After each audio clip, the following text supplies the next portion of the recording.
Yo, what up? How's it going? Actually, hold on.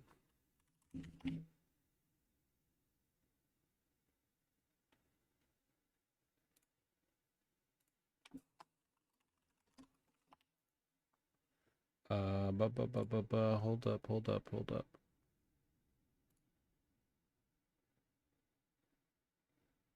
All right, that's good enough. Not sure how I actually close Discord now. If I don't have the option to, is it? Yeah, I don't know how I.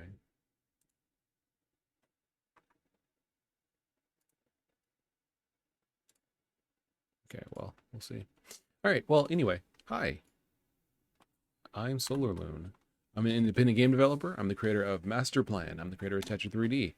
And I'm also somebody who's working on bindings for Sunvox in Go. Sunvox is a cross-platform music tracker. You use it to make music. Um, it looks like this. It can sound pretty good. It can sound like this. Make sure it's not too loud. Yeah.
Cool.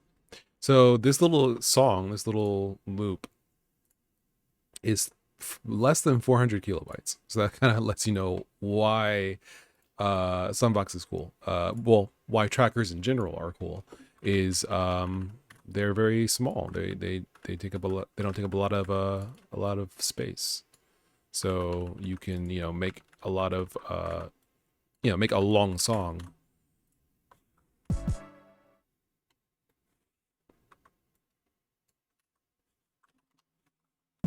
Like this is 3 minutes long almost, and it's still only 384 kilobytes. Of course, most of that is just just clone data, of course, but still, the advantage of tracker music is that it allows you to, well, it's playing. Well, the advantage of tracker music when played back live is that the files can be smaller as long as you spend the CPU time to actually play the song. And then you have, in addition, all of the controls of the tracker. Which, well, I'm getting a little ahead of myself. If you so Night Radio, the developer of Sunbox, makes the DLL libraries that power Sunbox available to developers that allow people to load essentially a Sunbox instance in code and execute or play back a song or even make a song, theoretically, I suppose. And so the upside of that is that it allows you to play back a song live, which means that basically we can change the BPM, we can change which instruments are playing, we can make connections live, all that kind of stuff.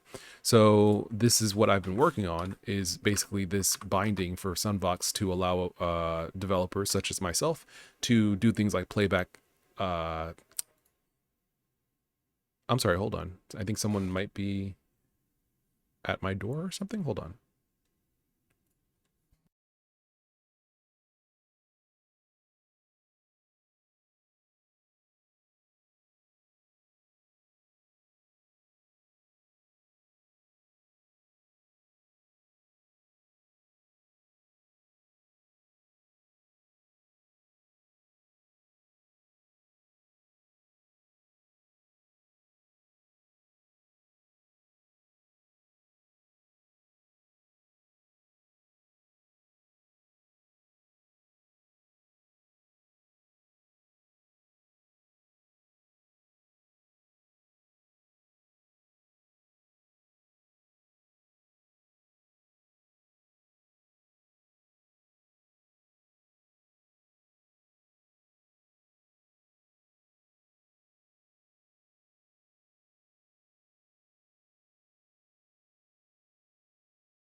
Okay, I'm back. I'm alive. Okay. So yeah, Monobin says a Tesco delivery man knocked at my door about 2 hours ago. I didn't order from them. Scary. How creepy, how spooky. Fortunately, I think this was something that this was an expected visitor. In any case, yeah, so this allows us to in Go play back songs, uh connect or rather modify modules, modify the BPM or the ticks per line of a song, set whether a module is bypassed, soloed, or muted, get a controller value, set controller values. It's pretty good. It works pretty well. Something I like in Go is not particularly special, I think, but it has application is to be able to easily type and use hexadecimal. So you can be like, oh, 0x10 if in Sunvox the controller is number 10 is for example like this, or not number 10 but 0a or 0c, rather than needing to type to count it to be like, oh, which one of these is PWM rate, like, oh, is it 0 1 2 3? You can just be like, oh, it's 0b, so I can just say 0x0b like that. So that's cool. So this should work. All of this stuff should be working properly. Monobin says, have you tried Query's Python library? I have not. I don't believe I have. I don't do much game development in Python, but I'm sure it works well. I'd imagine.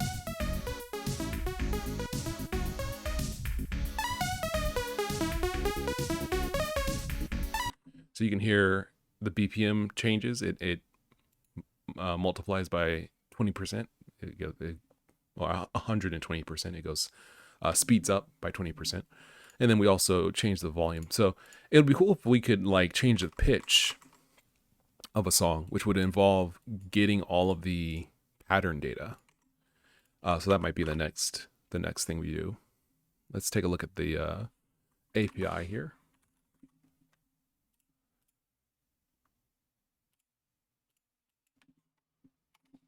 Pattern.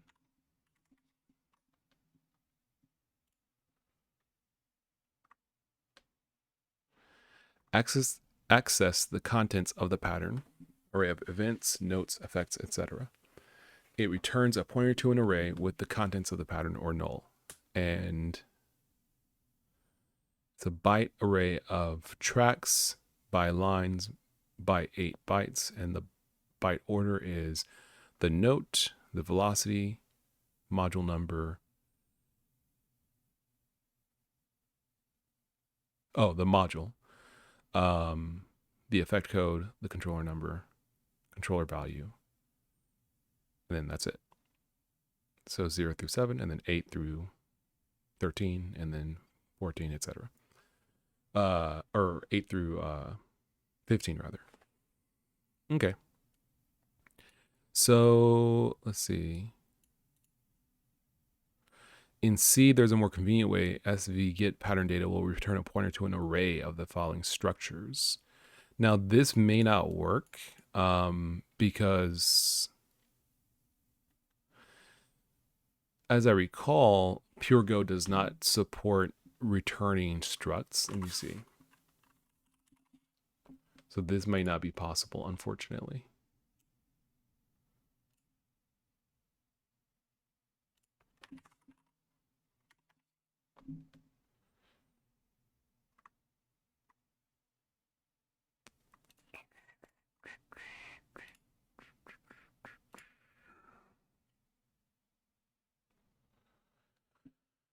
Technically, PureGo already supports structs, but you have to make some weird stunts. If the struct size is less than or equal to 8 bytes, you can convert them to a uint pointer. Same for return values, like this. But if it's larger than 8 bytes, you have to use a pointer as a parameter. For return values, you need to pass it first as an argument.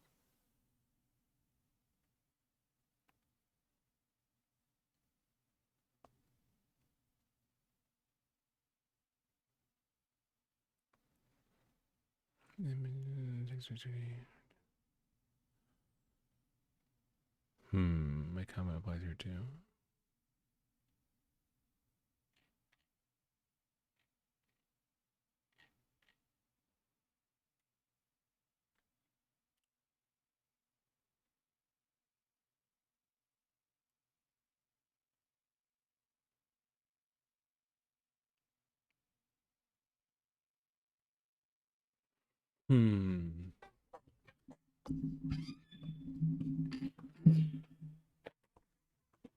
Eat right off.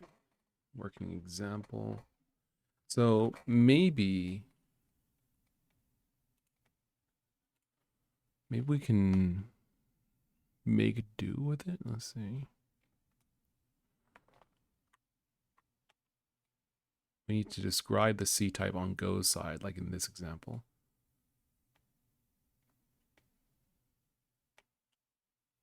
So you can use FFI. Let's see. FFI is using this byte.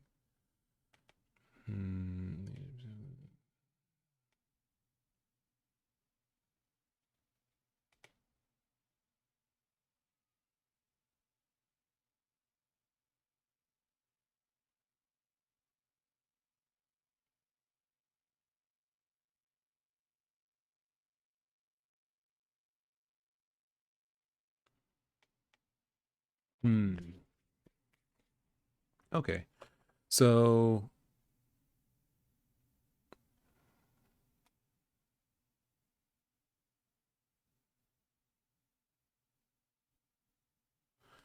you can use a pointer, huh? So let's see. So if it's larger than 8 bytes, 64 bits. Okay, so if it's larger than, I don't know if it's 8 bytes or 64 bytes. Maybe it's 64 bytes. You can use a pointer as a parameter, or a uint pointer. So what would that look like? Because according to this, get pattern data returns a pointer to an array of the following structures. So the pointer is what is being returned. So that should work, I guess, because it's just a pointer. It's not actually returning the structs, it's returning a pointer. And then indexing might be the same. So we'll see if that works. So we'll give this a shot and see if we can make this happen. We do not have anything for, oh no, we do have Sunvox pattern. Okay, that does exist. So can we do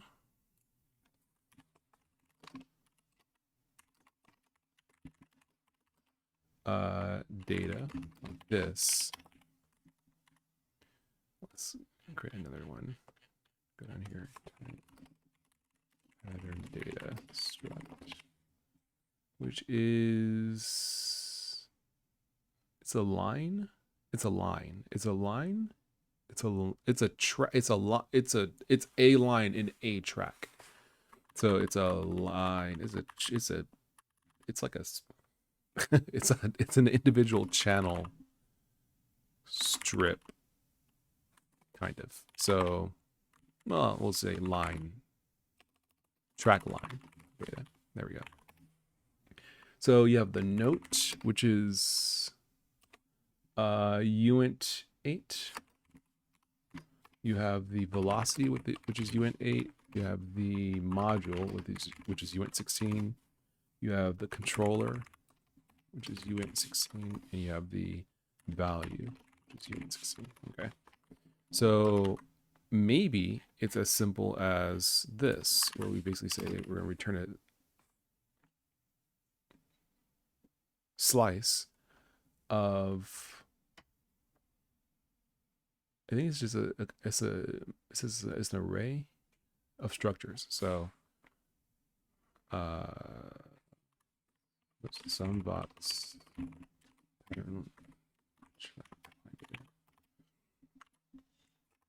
Okay, and then We can go up here and actually create this.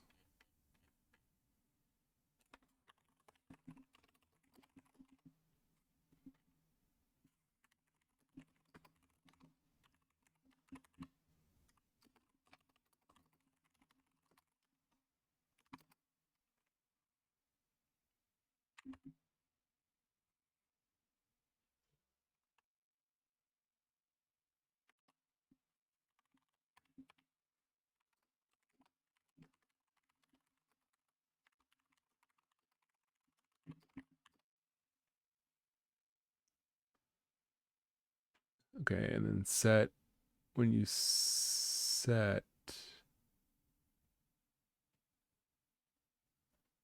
I'm not sure if it says, the help doesn't quite say what it is. S17 in is rating with a party of 10. Yo, what up? Hey, how's it going? What am I building? I'm building Sunvox bindings for Go. So basically I can play and tweak songs on the fly and have super small audio files for my game.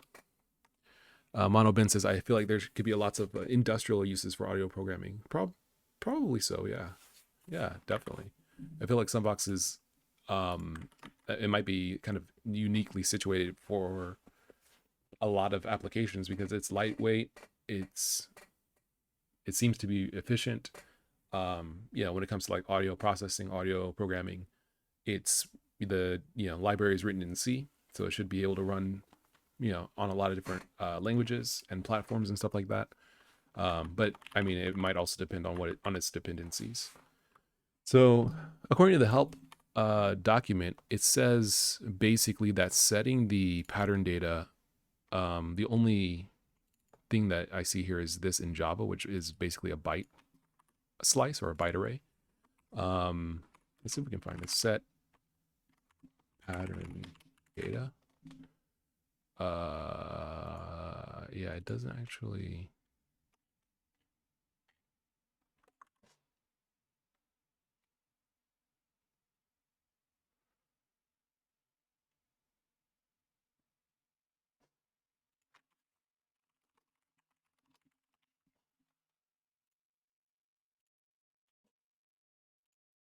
Set pattern size, get pattern data, get the pattern buffer for reading and writing. Oh.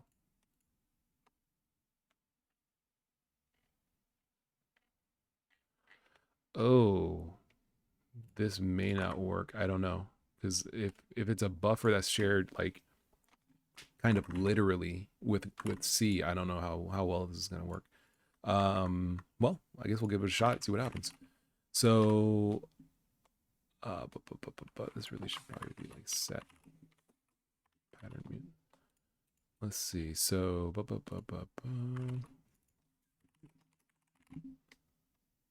yeah.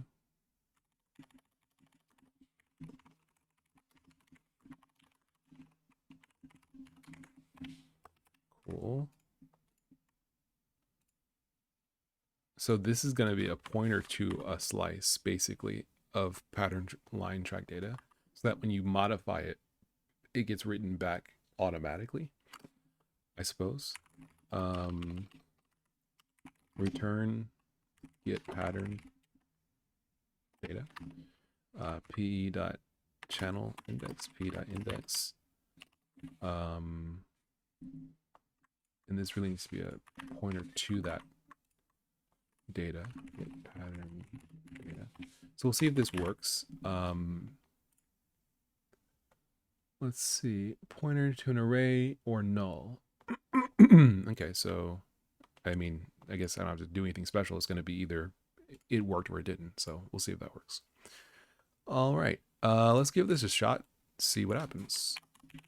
We will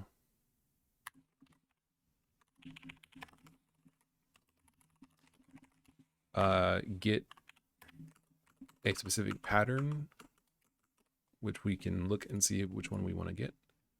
This is the song that's playing. Let's say we want this guy, this pattern. So we'll tag this pattern like that. Save. So pattern by name, pattern. Let's just see if we're actually getting it. Okay, we are. Let's sleep some time so we can actually, yeah, hear it playing. Okay. All right, so this does work. So this is our pattern. So we want to see, can we get the data? Let's see. Okay, so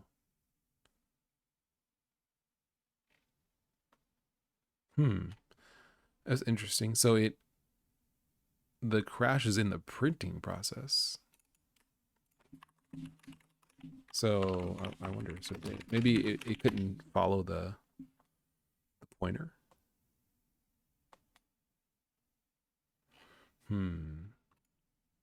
Okay, let's kind of remove that and say it's same thing, but I just want to see what's going on.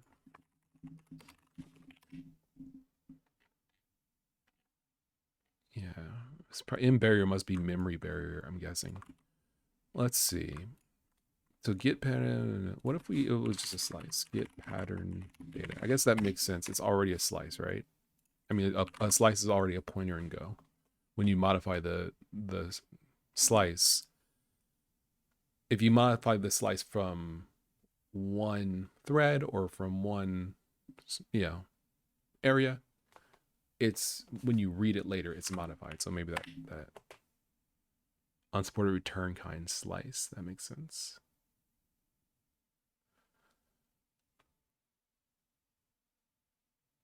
Oh, is it a uint pointer?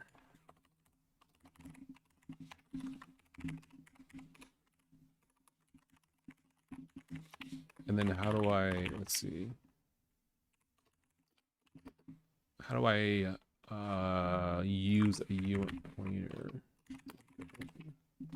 Is there some way to like do something with it?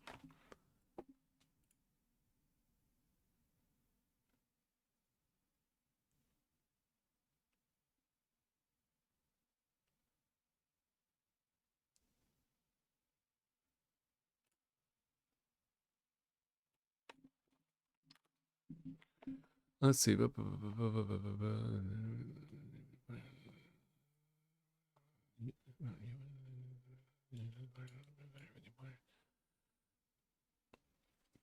use a uint pointer. It's there to bypass the type system. Go implement go runtime libraries like garbage collections in it. System and go and call. C callable code, including system calls using C pointers, are not handled by Go at all. If you're an implementer.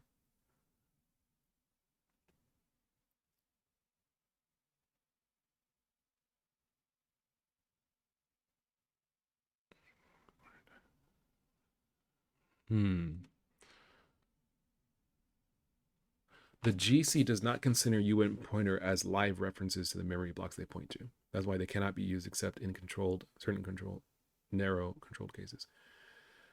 So, should I use unsafe.pointer? But it doesn't need to be garbage controlled because the data does not live in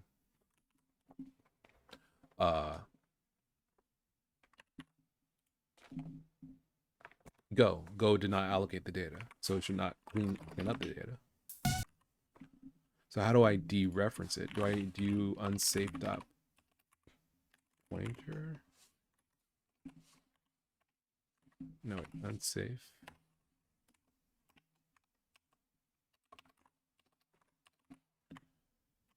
Slice.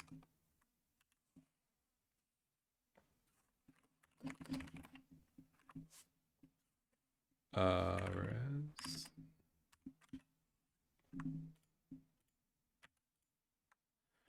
A pointer is a pointer to an arbitrary type, and length is the integer type. So let's say the length is 100 just to start.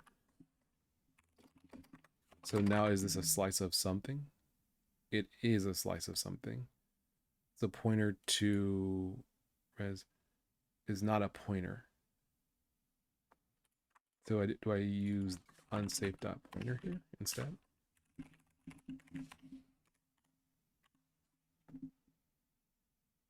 It's still not a pointer. So, but it is a pointer. Do I do like that?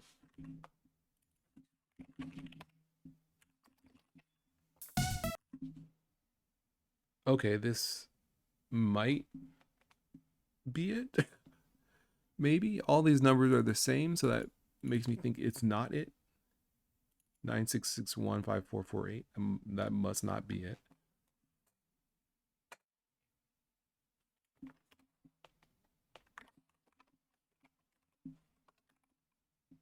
Pointer to a slice of data of something. Can I do it like that? Let's see.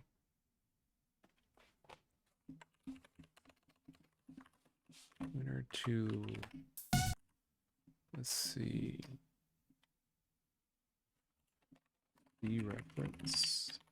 How do I dereference a UN pointer? Type unsafe pointers.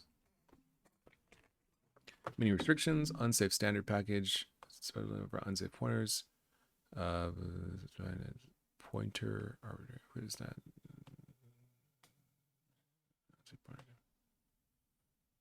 It's like the void pointer, unsafe pointer.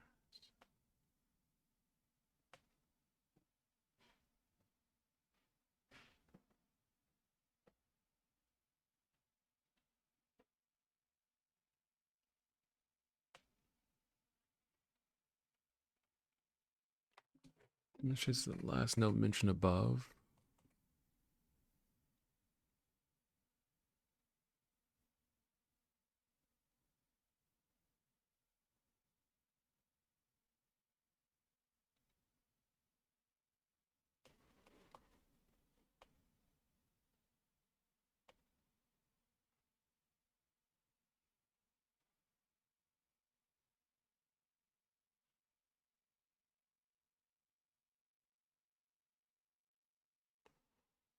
Slice. This one is to write a slice with the specified length from safe pointer. Type is the element type from a safe pointer.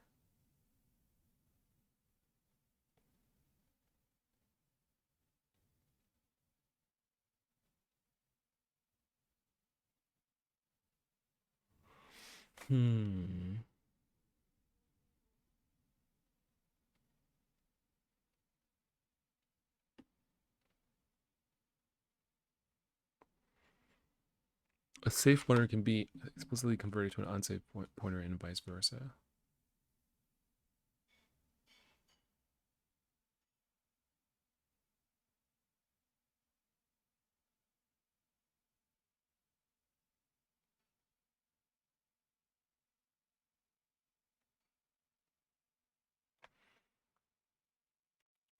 Okay, so you can do it like that. You went pointer to an unsafe pointer and vice versa.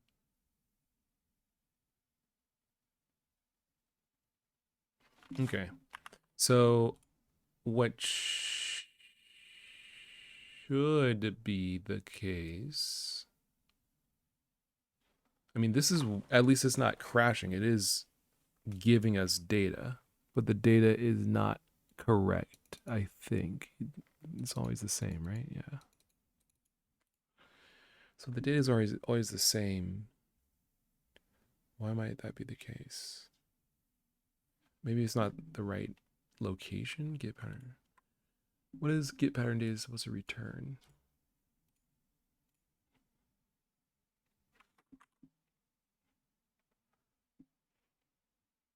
Okay, and C is a more convenient way. It will return a pointer to an array of the following structures. It will return a pointer to an array of the following structures. So this should give us a pointer, but it's not going to be a go slice, right? We already tried this. Did we try this?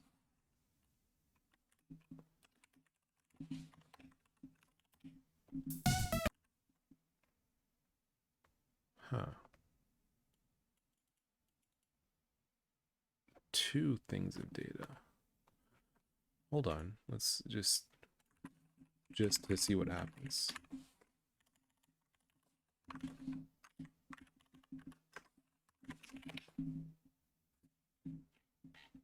Nothing. Okay. And one. Nothing. Okay. Two. Okay. I just had to double check. So let me make sure I'm calling this function correctly to begin with. So on C, it will return a pointer to an array of the following structures.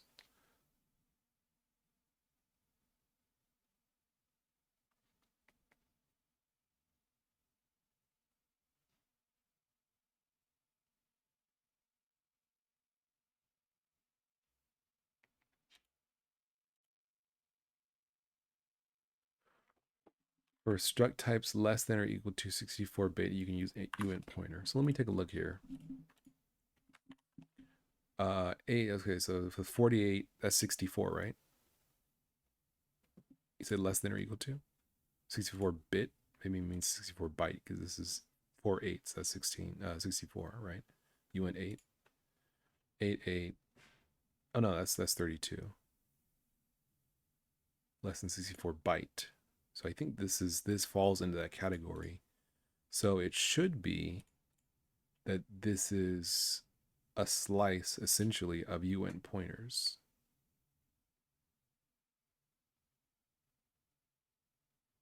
So you get a pointer to the object that's returned, turn it into an unsafe pointer, and then convert it to IC. So this is going to be a uint pointer.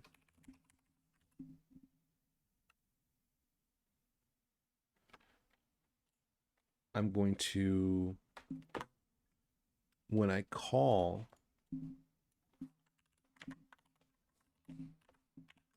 it, is going to be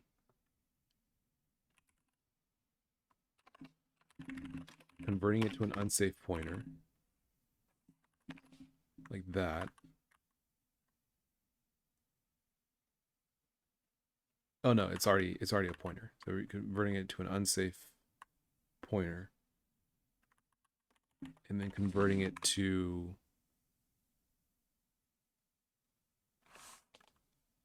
a slice of Sunvox pattern data. Let's see. Can I convert to type? Can you do like that?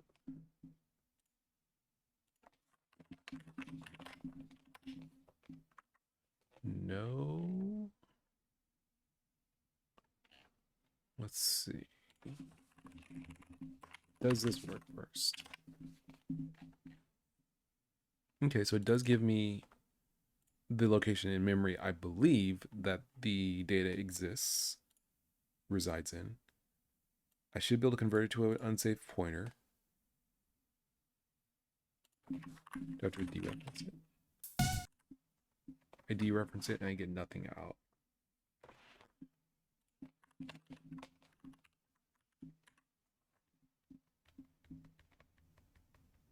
It's a slice of structs, so I can't treat it, I don't think, as a slice of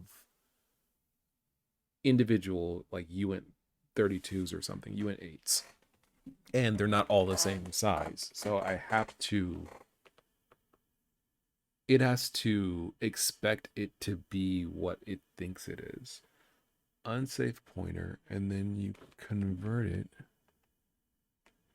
to a slice of the desired thing. A slice of data. Note velocity module.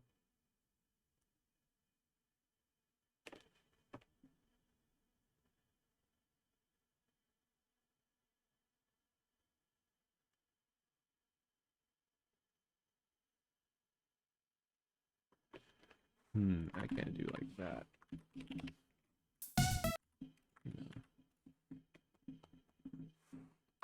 But it has to be, because this is a pointer. So do we have to do this? Yes. So can I convert a uint pointer to like it has to be unsafe.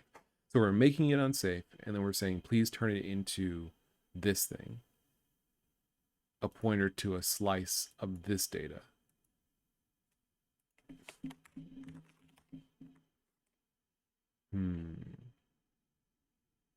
And then we need to dereference it, maybe.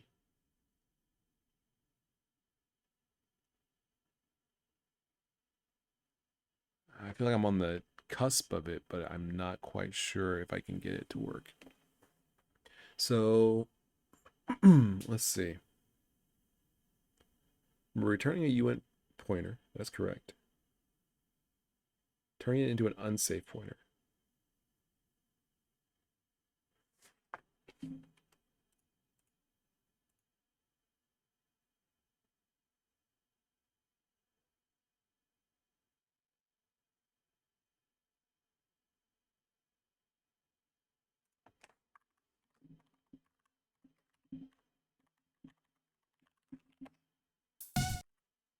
Okay. Can I just do unsafe, maybe slice?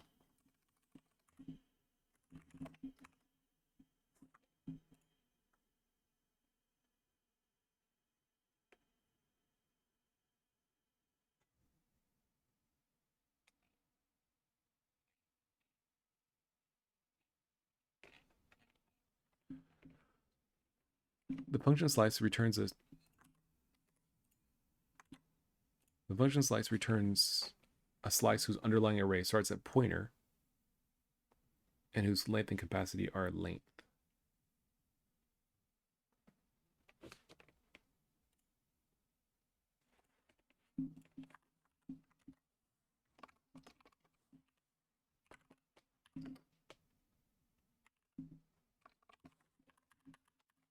And this has to be a pointer, right?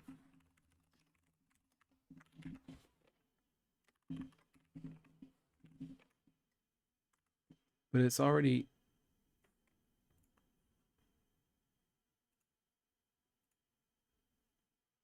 Pointer is already a pointer to an arbitrary type. So I mean, I guess...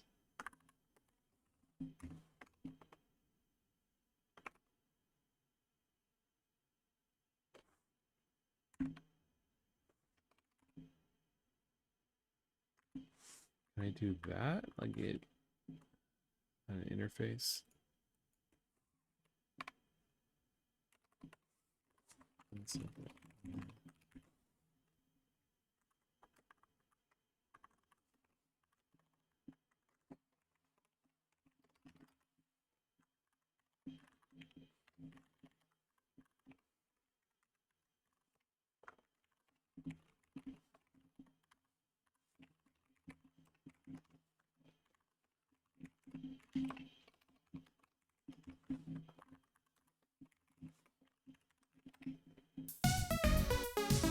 Okay, so it doesn't crash. All nils. Only the first has actual data, though.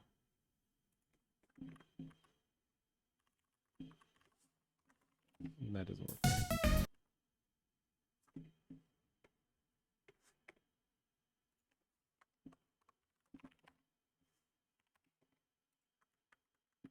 I feel like I'm like right there, but I just can't quite crack this. Okay. I guess I need to look it up.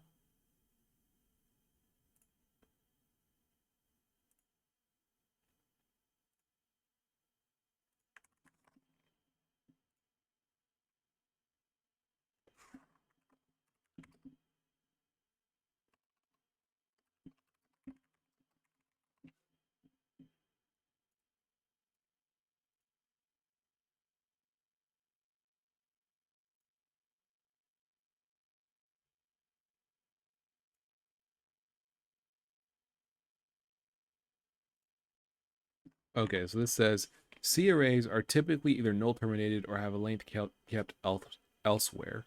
Go provides the following function to make a new Go byte slice from a C array.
So the way they do this is you get the array and you get the length, and then you just pass unsafe.slice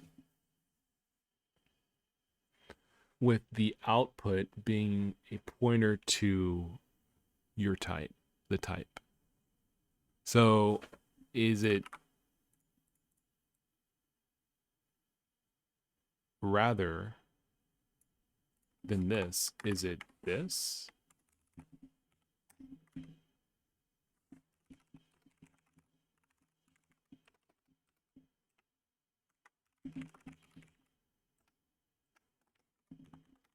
Let's just start with that. See if this. It is a pointer, but it is no. Or it is nothing. They're all zeros. But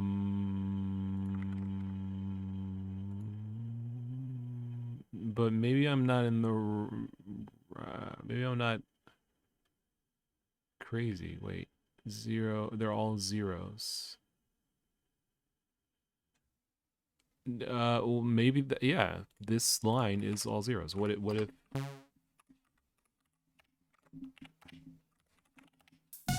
Yo, okay. All right, we're cooking. I think we're cooking.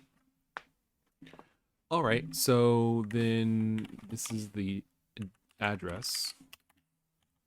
And then we want to know if we can do like this address.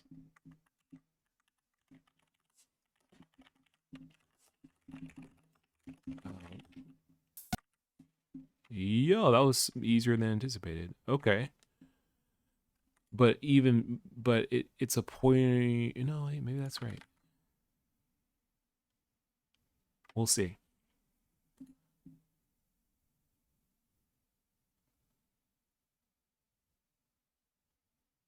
Well,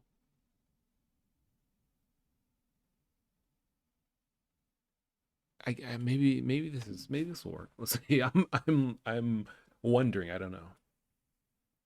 Okay, let's try. Let's do something real simple, so we can kind of like see if this is working the way that it could be working. We're gonna make this a super duper simple case like this. You know what? Let's just make this an entire other project.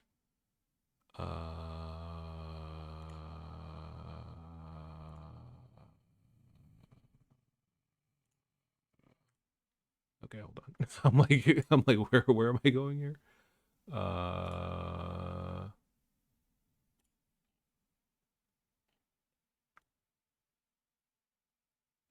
Let me see. Where are we at? Okay. Data test. All right. So we're just gonna have something super simple where we have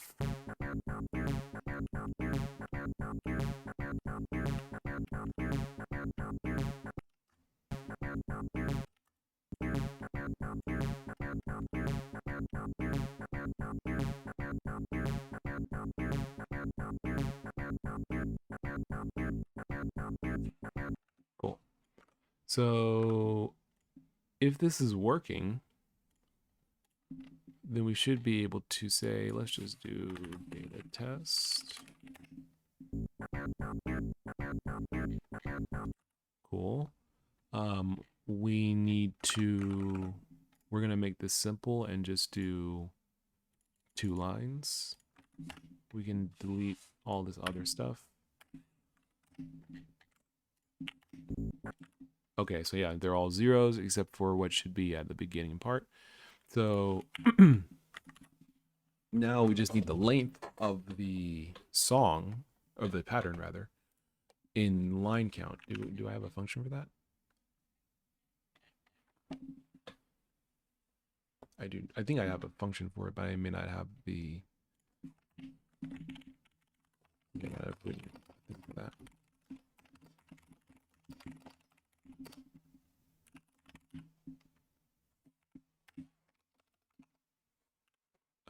P dot channel index, P dot index. Okay. Let's see. Get pattern.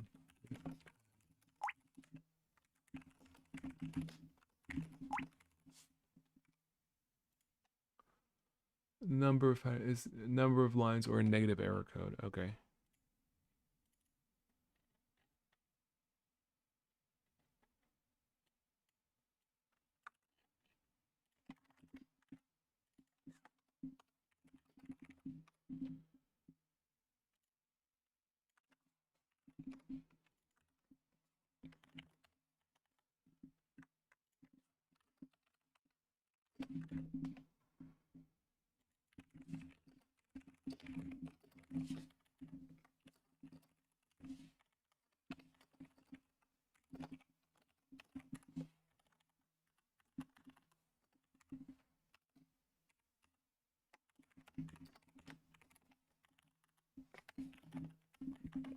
Okay, just an ordinary int, and then nil. Okay, there we go. So now we should be able to say line count is p dot line count.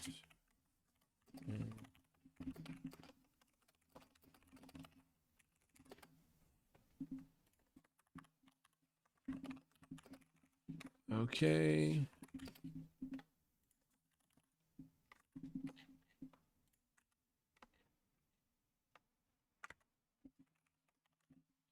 Right, and then we should be able to say line count. But it's line count.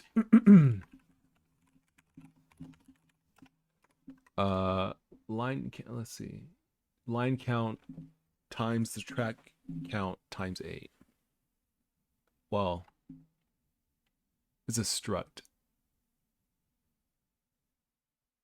Yeah, so it's line count times track count. Okay.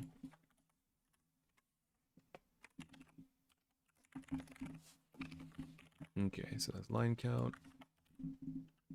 track count.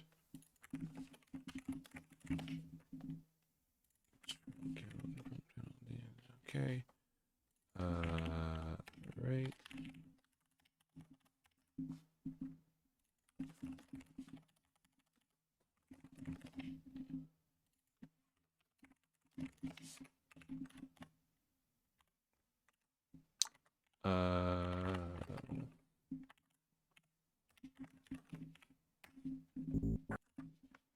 All right, so now we have 1, 2, 3. Well, I mean, now we have 32, which is 16 times 2. Let's add another track and place this over here. Save. Let's see. 48.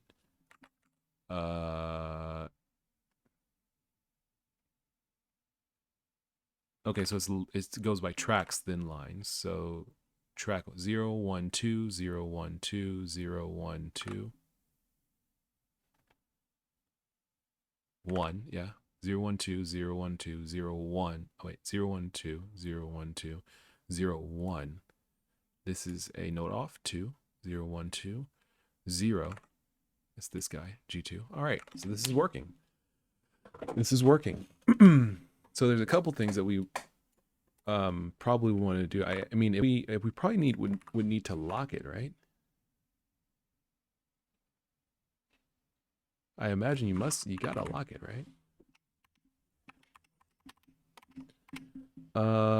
When you simultaneously read and modify Sunvox data from different threads, I imagine that this is going to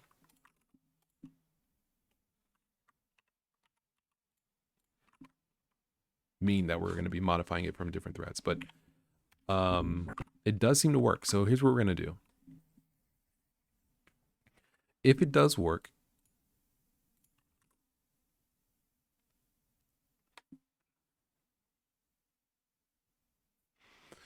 I mean, there's a couple of ways we could do this. One is that we can make it nicer, where basically we can make a track, basically make a slice. Can we make it nicer? No, we probably can't make it nicer. We could, well, we can make convenience functions that make it a little nicer. Okay. Yeah. So here's what we can do then. We're going to do this. We're gonna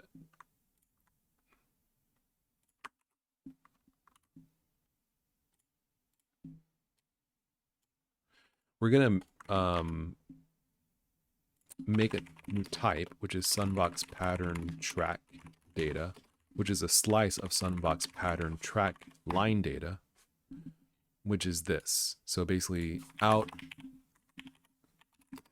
instead of being a slice, we can say it is a Sunvox pattern track data. But now we can make functions like pattern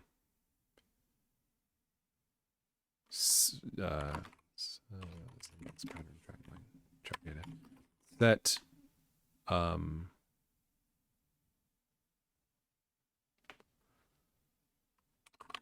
track data is a track num line num, and it returns a Sunvox pattern track data. So we return s track num. How do I know the stride?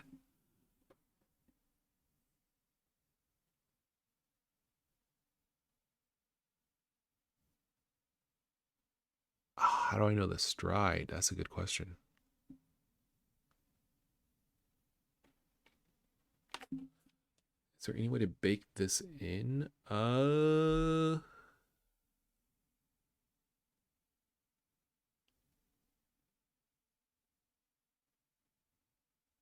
Yeah, I guess what we can do is it would have to be a pointer to that data as well. I'm not sure if this will work after all. So this is the idea. This will be a struct. Track count is going to be an integer. This can be the way it is. Data can be a slice of Sunvox pattern track line data.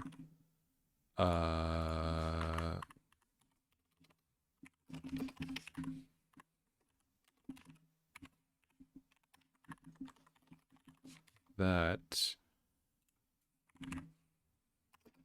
like this, return res, like that. This returns this guy is just pattern data. It's not there's no track involved because it's all the data for all the pattern. The data is there, and then we say track count. That's important. I guess we could just pass the pattern now that I think about it.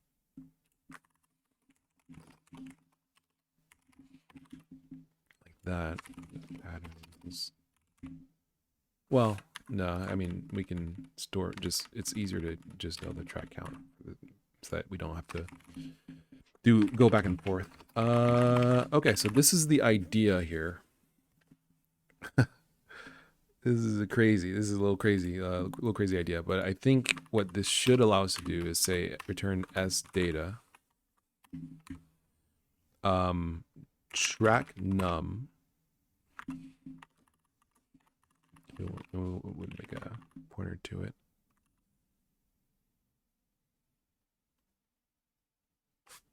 Does this?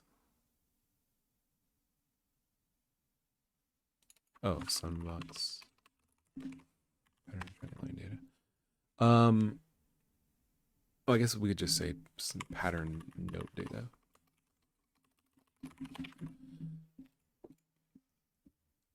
So, I mean, what we should be able to do here is basically say it goes across, right? And then it goes down. So it's the track num plus line num times s dot track count.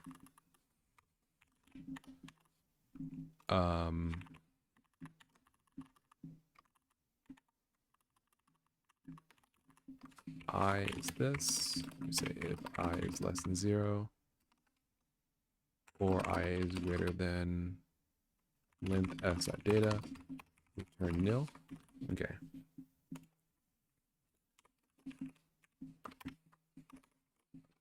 So this should kind of work. So we could just make this like that, and then yeah, make that a little nicer. Okay, so this it makes it a little should make it a little nicer. It loads, so it compiles, it runs. That's the first step. So data is this.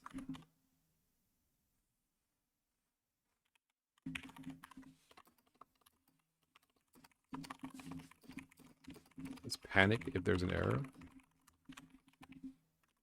Otherwise, we want to print data. It does work again. So can we say, and there's 3 tracks. So can we say data dot note? We want the note on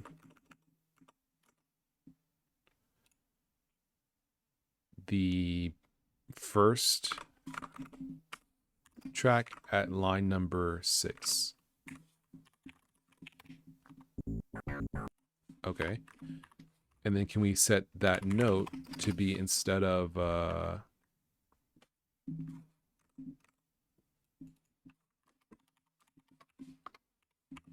controller. This is in the order that it's in, right? Yeah, it's note velocity. Note velocity. Okay, so set the note to be I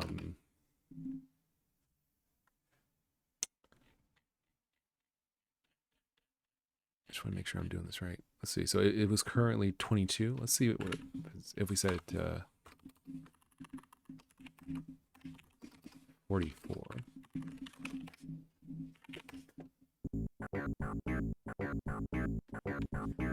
I think it worked.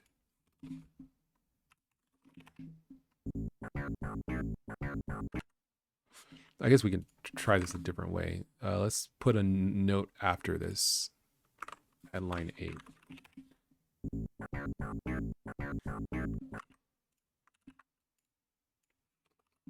Guess we just do it like this.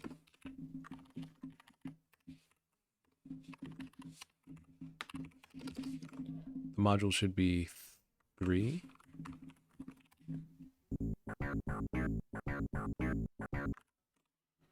Let's see, is this working?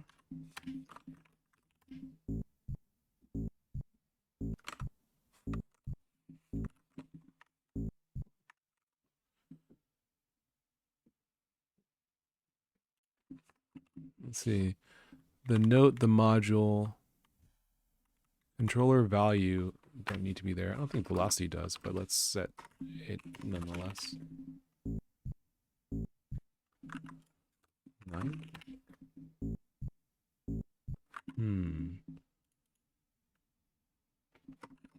Oh, maybe it needs to be.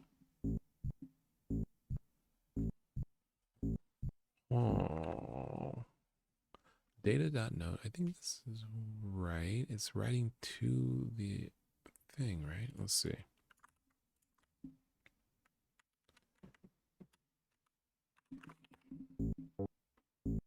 That works.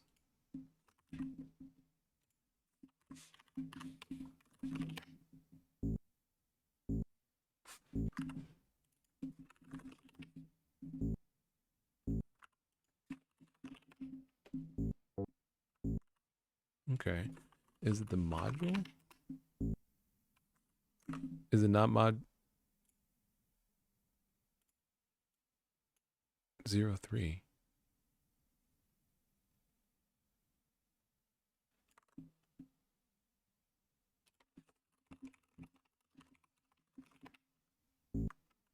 Four. Ah, because it's one.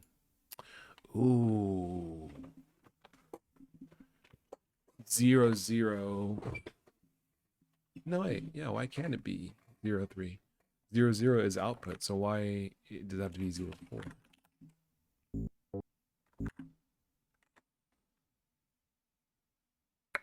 Okay. Well, I think it actually says that in the thing. Now I think about it, get data. Note. Yeah, it's module number +1. So I'm gonna probably make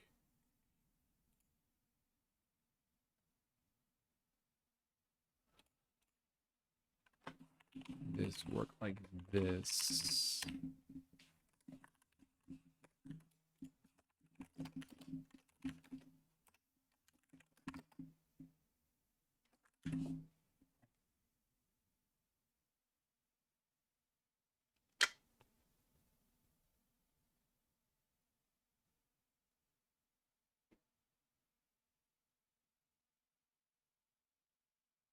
Well, it does work, but it could be nicer. That's the thing. I'm thinking that I can make accessors that basically handle like off by one setups.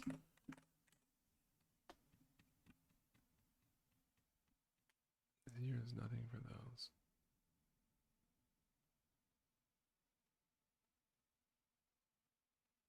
Velocity.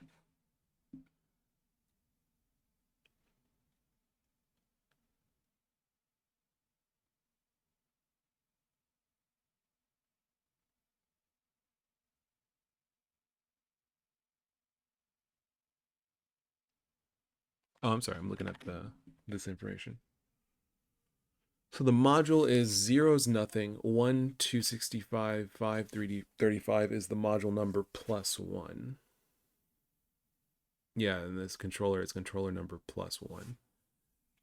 I don't like that.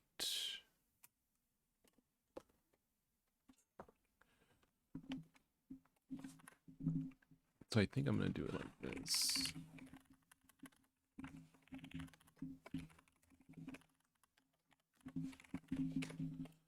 And then make it so that this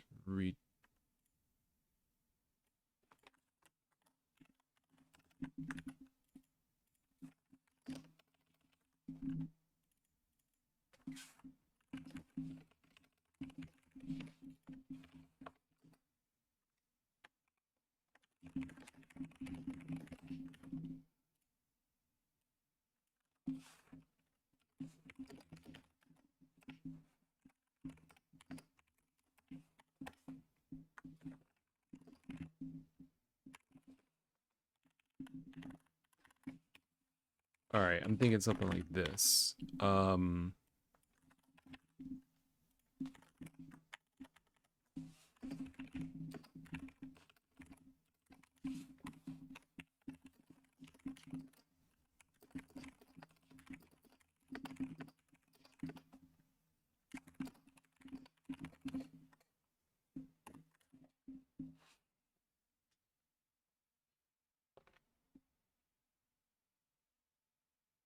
Oh, these can be like that. That's fine.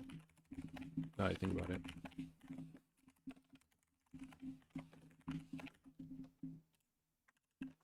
It's just you don't need to. You can get the data manually, or you can do like this to get the note. Yeah, on the track and line. Okay, that makes sense.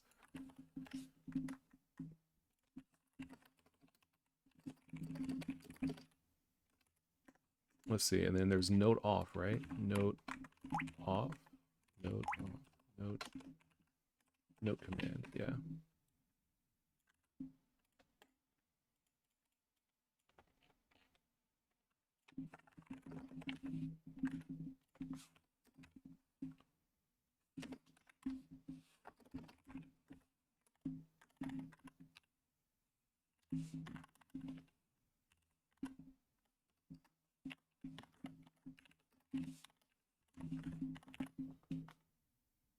Cool. Stop, play, set pitch. I think these are all correct, right? I think so. The pitch and color. Okay, let's see. Clean module. Let's see. No.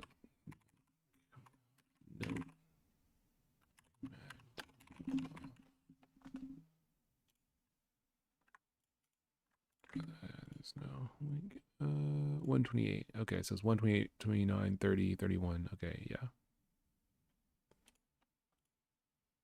Oh, prepare for an immediate jump to the line X, X, Y, Y. Only use it only before the note command play. Don't use these commands from the pattern.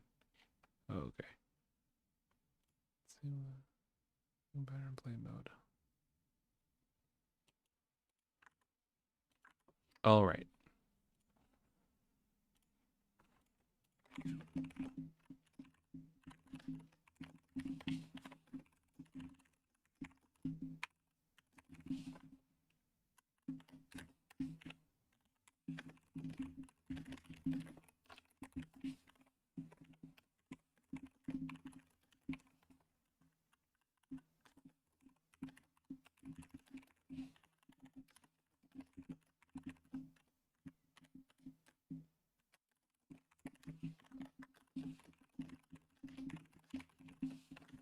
It's a clean model, right? Yeah. Okay, cool. All right. So now over here, we can do this. Don't need that. We can finish these, just write them out. So you have the note, you have the... Oh, yeah, actually, now I think about it.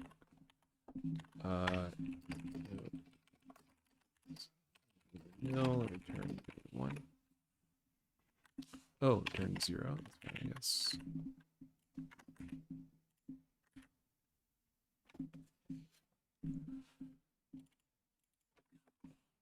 I mean, I guess we do like that.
All right.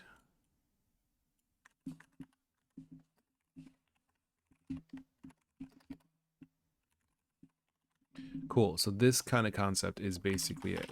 We're just writing getters and setters at this point. So we have the note, we have the velocity.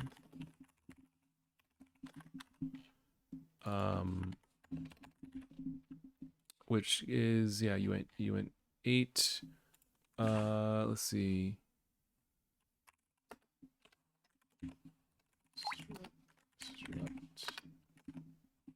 Here we go. It ranges from 1 to 129, so we can just say velocity is -1. So this goes from 0 to 128.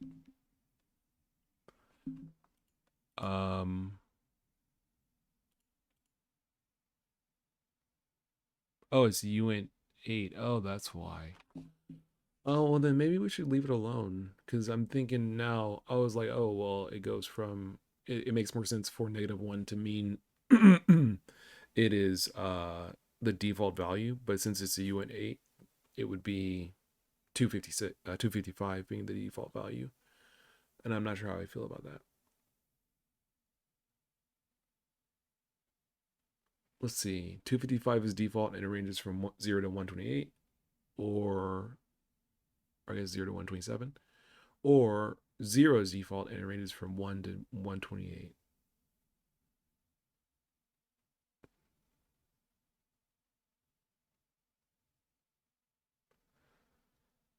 Or 1 to 129. What the heck? 129.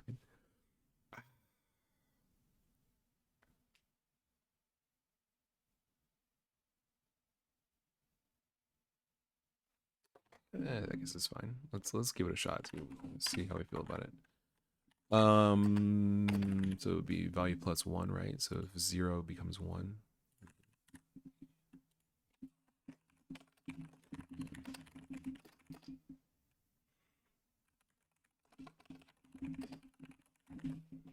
Special. Excuse me. Volume. Velocity. Note velocity module.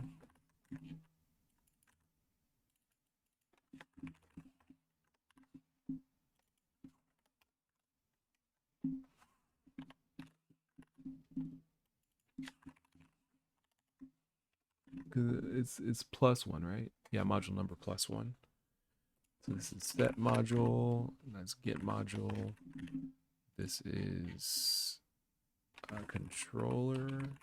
This is set controller. These are UInt16s, and these are also, yeah, plus 1. So this is controller. All right, and then lastly we have value,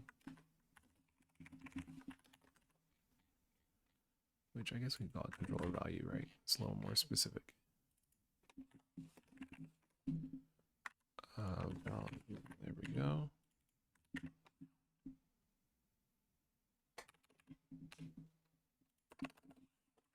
Cool. And then we could do some stuff like adding a hexadecimal conversion.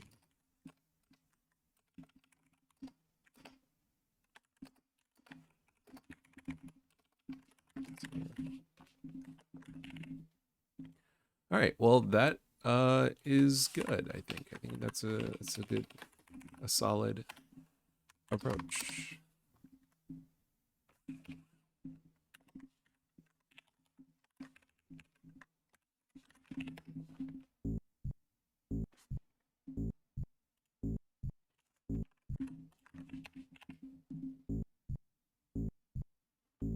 Set note.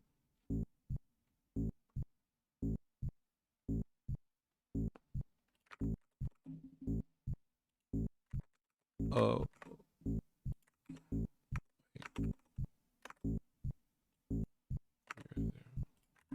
One. Yeah. 1 0. Okay, so these are zeros. 0. Okay, 0 0. Yeah, yeah.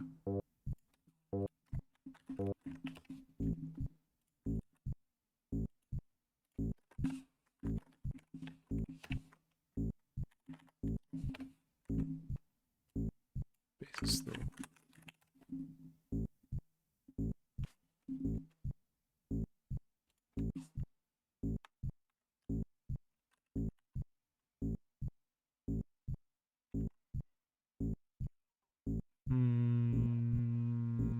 Let's see.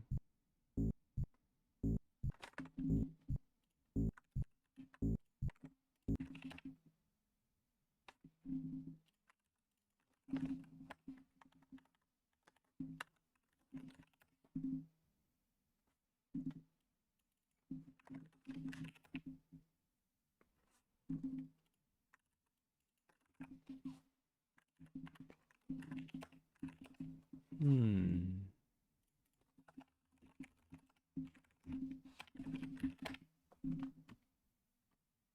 4481 2.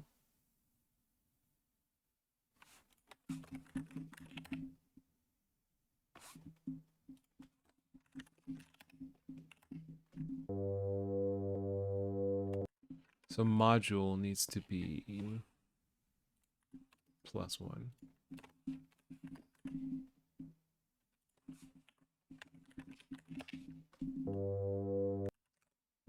So it's this guy right at the base. So we can say 0x 0c to target this one. There we go.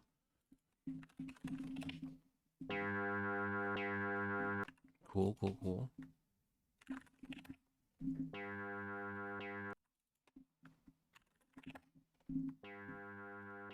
Cool, cool, cool. The notes, of course, are in hexadecimal. So a C5.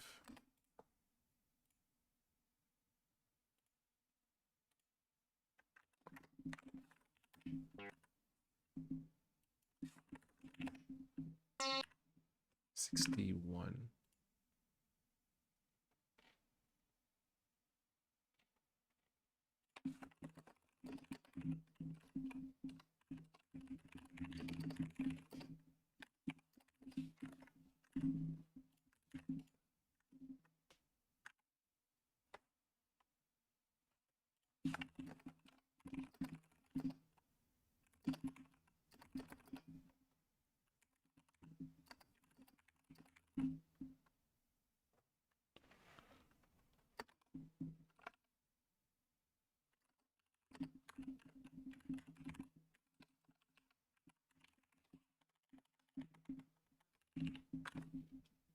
All right. All right, well, that's pretty good. Let's see. Let's see. This can be module number, controller number,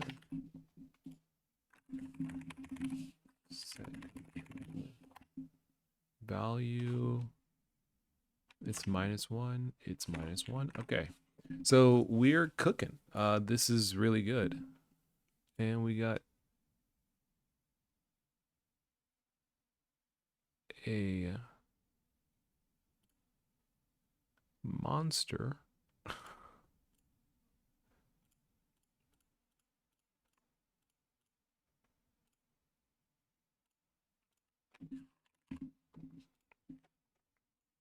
There we go. Okay. All right.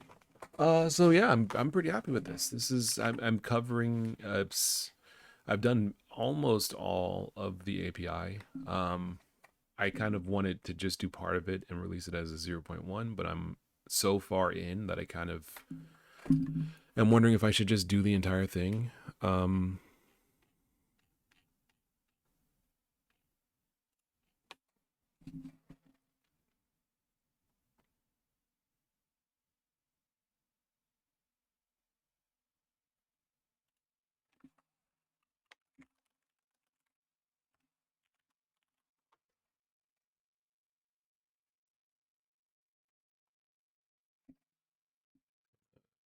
Modify this a little bit.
All right, that's pretty good.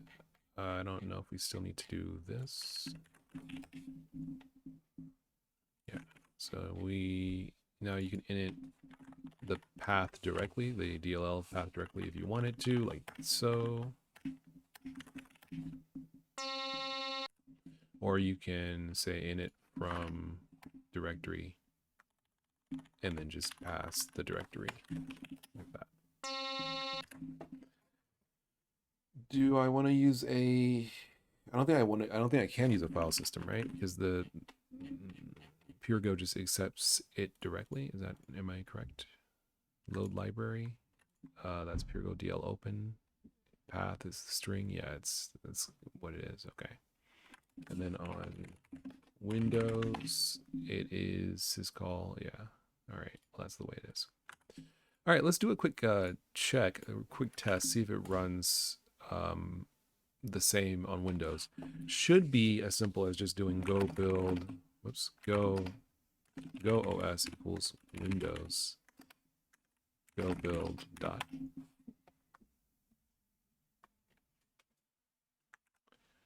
And then we go to the library. There it is. And then we just have to, oh, it added an exe file. Okay. So this should not run.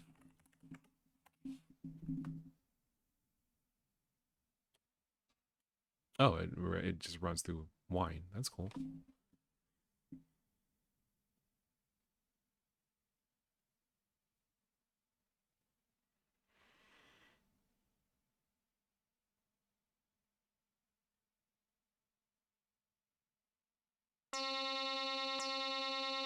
Let's go, dude. Let's go.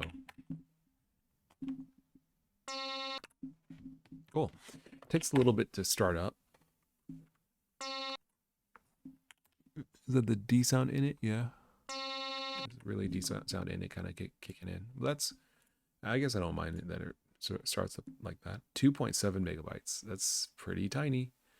And then the game itself, the song itself is 2 megabytes. Well, we can keep the data test. That's fine. All right.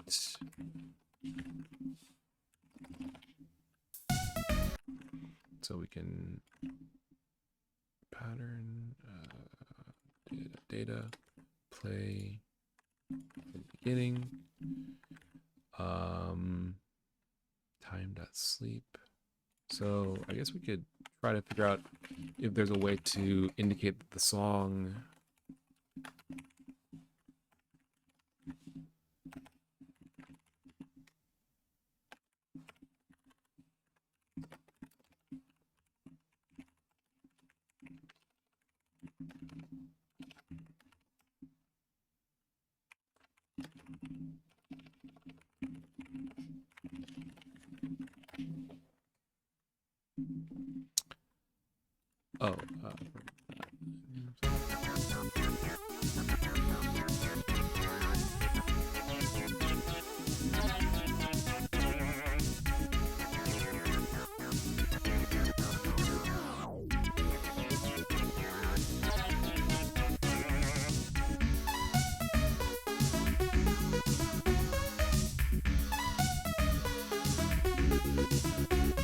you gotta love that timing.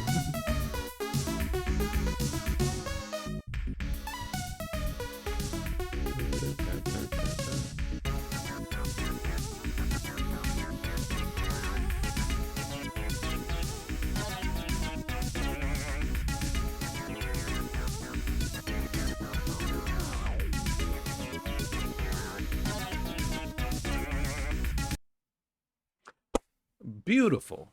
Beautiful. That's exactly correct.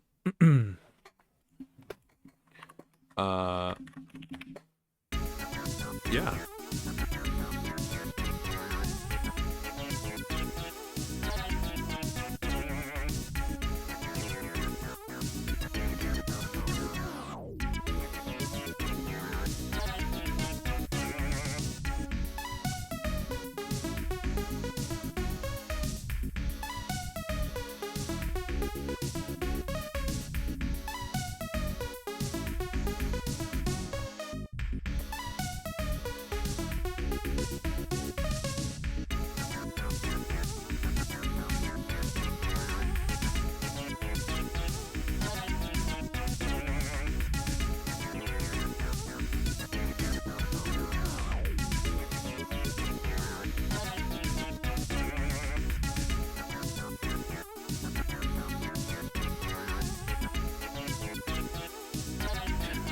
All right, man. This is it's peak. It's peak. I fear. All right. Well, that's working really well. Let's see. Do we know how long through the song it is? Can we see that?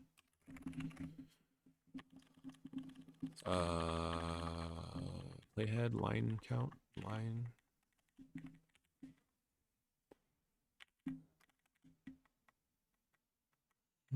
Doesn't seem like it. Let's see. Is there such a function?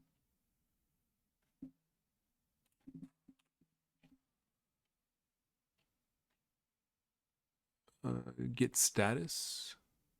If it's playing or not, that would be good to know. Yeah, I might actually. Oh, get song length. I'm sorry. Let me show what I'm looking at. So these are the functions that I would like to see. Get song name. That might be useful. If I don't have it already, I might though. Get current line. Get status. Okay. So these are the ones we're going to implement. So get the length in frames or lines. A frame is a pair of audio signal samples. The sample rate 44,100 hertz means that you hear 44,100 frames per second. Okay. All right. That's kind of useful. Both of those are kind of useful, so I'm going to implement them both. It's, I think, here. Let's see. Get current line. Get current. I don't think I ever implemented this one actually. Get current signal level. Yeah, I think I never actually did anything with that, right? Signal.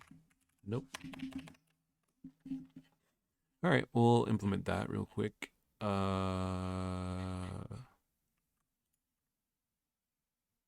Oh, it can return an error code if it's negative. Okay, then we should probably handle it.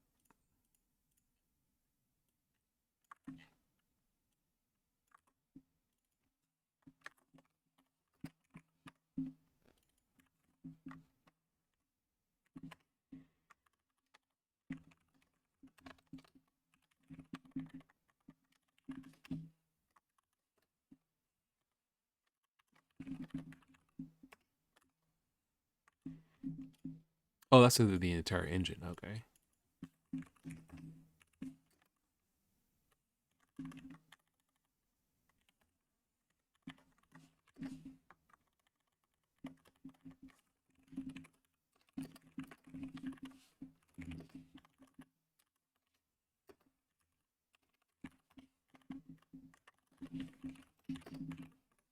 Okay. Let's see. So, oh, that's what I was. Yeah, I was supposed to implement. What's it? This guy gets current signal level.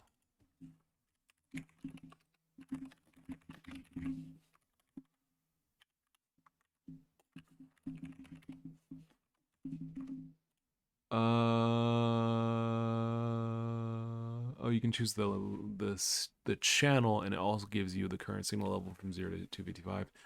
We can give that as a float 32. I think it does not return negative values, so we can return just a float 32. Signal level. Oh, it's it's for the slot. Right. So this is gonna be in here. Channel.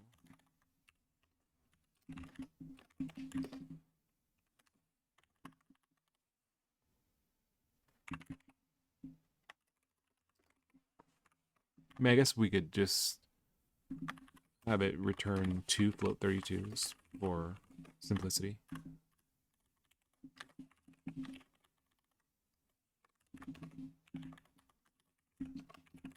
Like that. Get current signal level is supposed to be slot num and channel. And we just return left and right like that. Oh, 2, 5. There we go.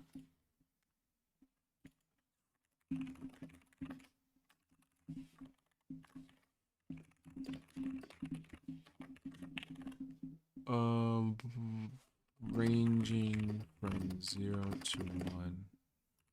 Left, right, channels.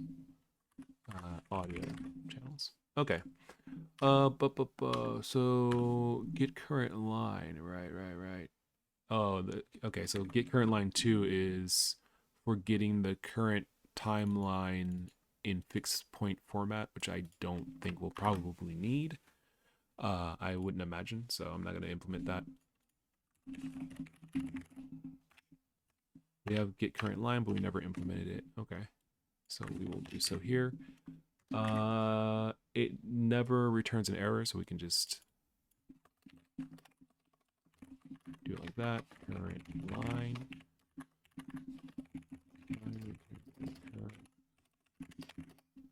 Playback channel.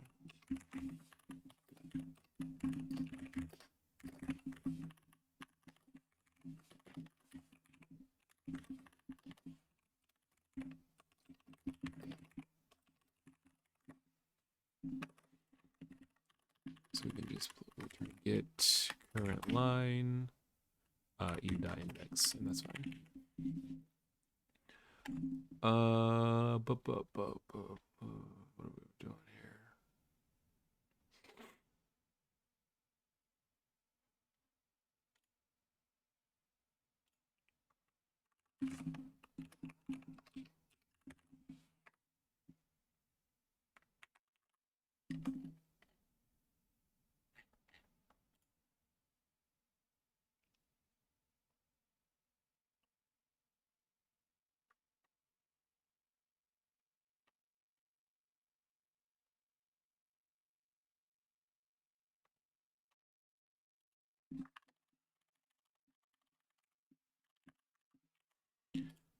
All right.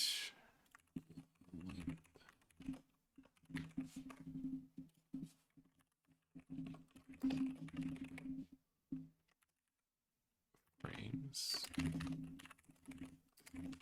This must be an int, right? It has to be a, oh, it's a UF32. Okay.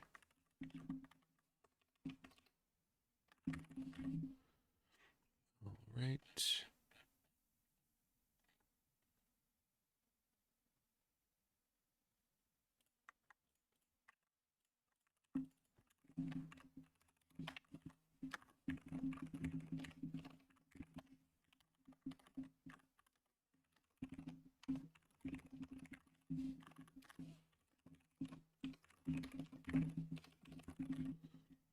Okay, we'll put them here, I guess. They never return an error, so we don't have to handle it.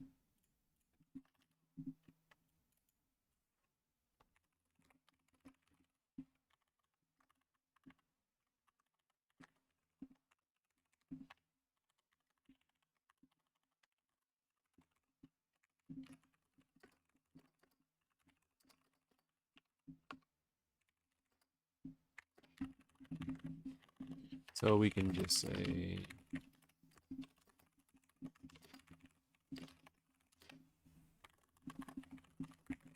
we can do something nice for people like this, where we say, L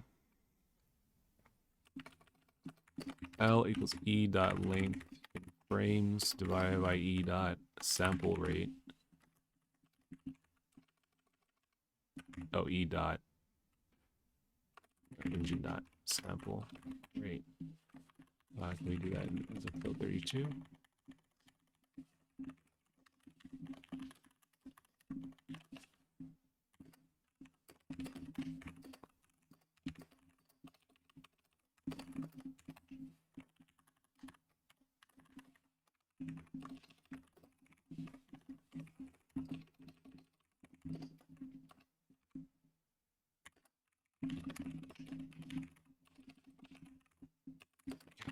The length of the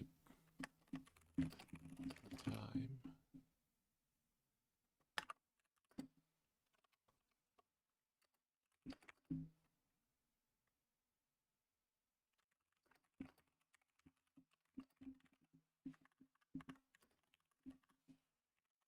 That's fine, I guess. S turn time.duration L times time.second. Yeah. So that tells us the length of the song in a duration, which can be expressed as the user wishes in seconds and minutes, however they need it to be. So length in frames, length in lines.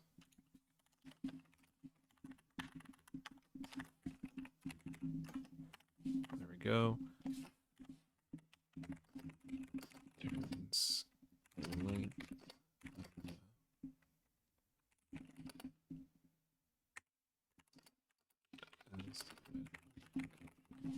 Okay, so let's see if this actually does work.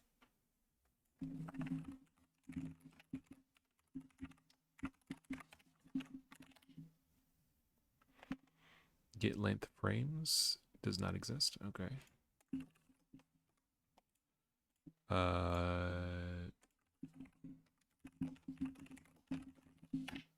I most certainly am looking right at it.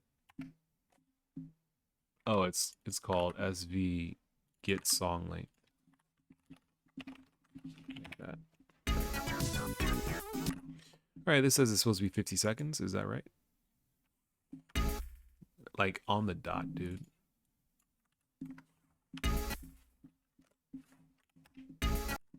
Yeah, okay. Immediately works. What about the length in frames? And what about the length in lines? All right. So that's the frames. This is the length in lines. Is it 768 lines long? It is. That is correct. And then this should change depending on the sample rate we're using. So let's say we wanted half the sample rate. It is half the length, or no? Do we not get? We did not get. Ah, it must be more than 44,100. Okay. Let's do 44,0 or 100 times 2. That does double. Okay. All right. Well, that does work.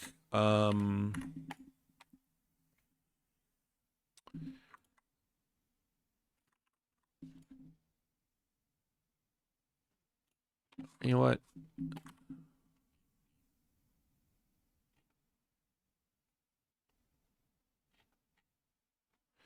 I'm going to make this a little simpler, because I don't like how we have an init config and these things. So we're going to make this a struct.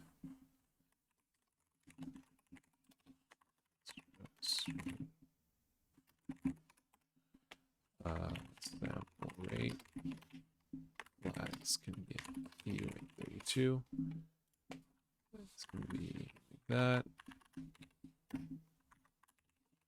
Boom. Sample rate can be, well, we can just leave it like that, I guess. That's fine.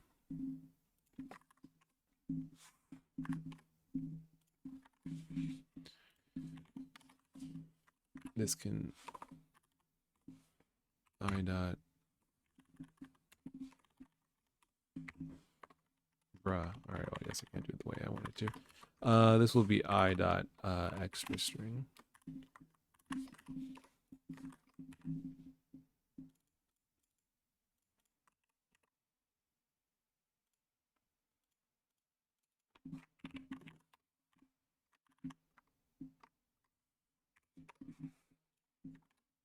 There we go. So we can still chain these.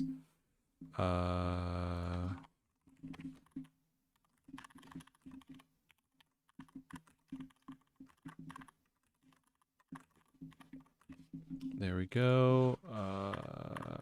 Like this. That could be like that. There we go. Okay.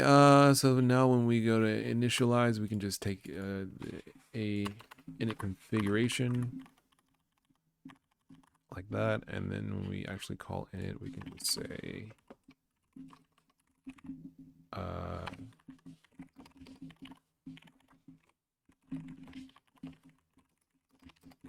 That sample rate is less than 0. We can set it to be a sensible 44100, and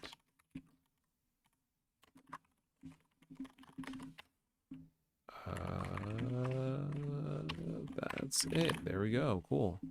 Much better. So now it's not so kind of weird.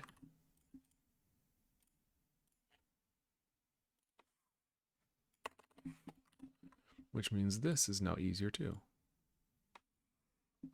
You can just pass no.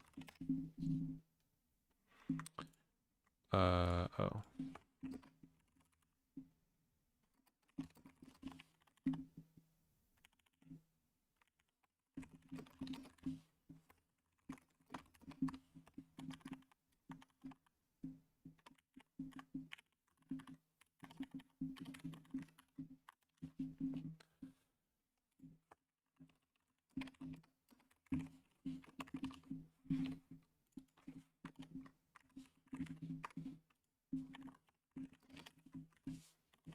Cool. Okay.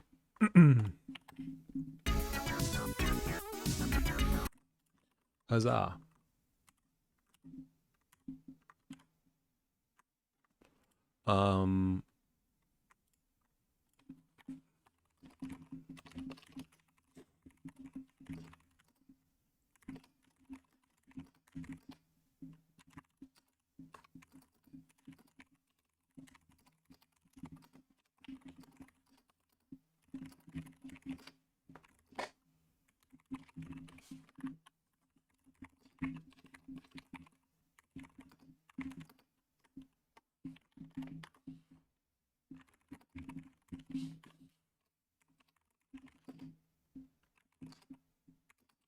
Function automatically loads libraries using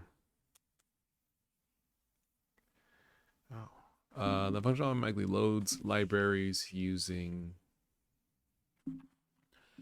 the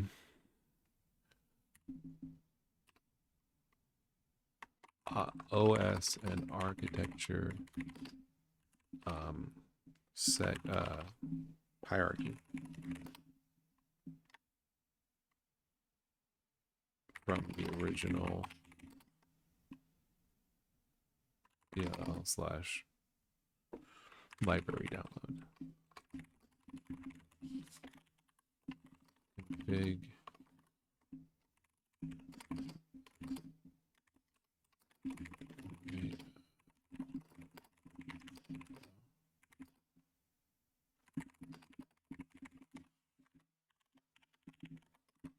all right. Excuse me.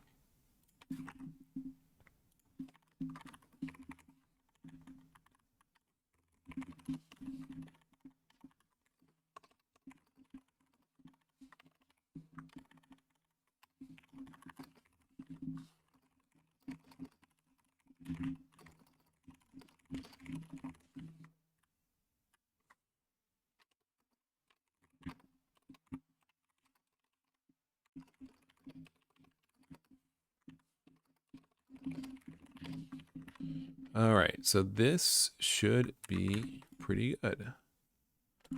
Let's see. Do we have the song name? We do not have a function to get the song name. All right, let's generate that real quick. This is going to be in the channel, right? Create channel, sample rate. Load file, load file, load file.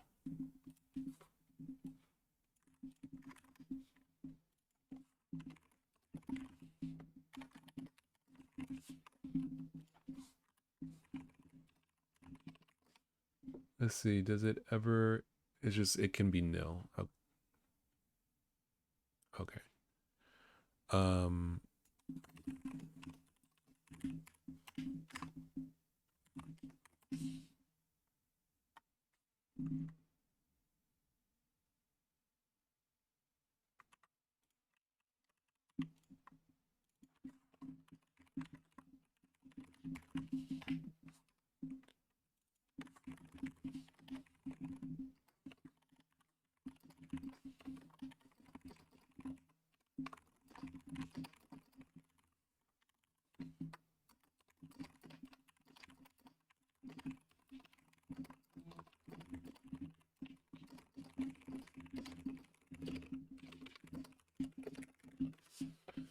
All right, and then we need one to set the song name.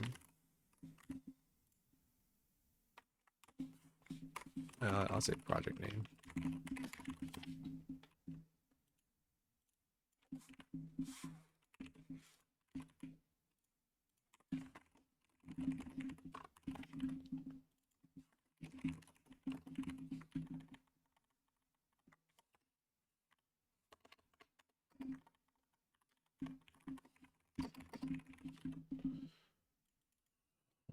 Right.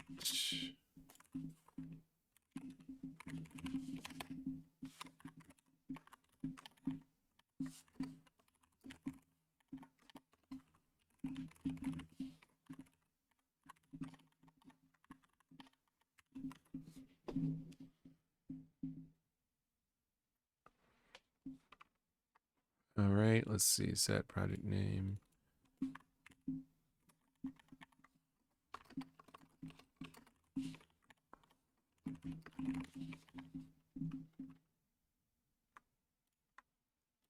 Return you to no. Yeah.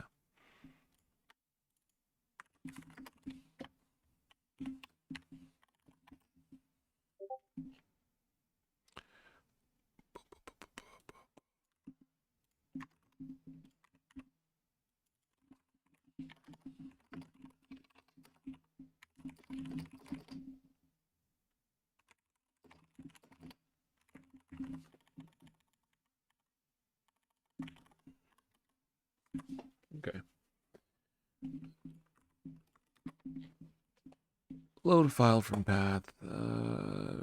Channel. Playback. Okay. Play rewind.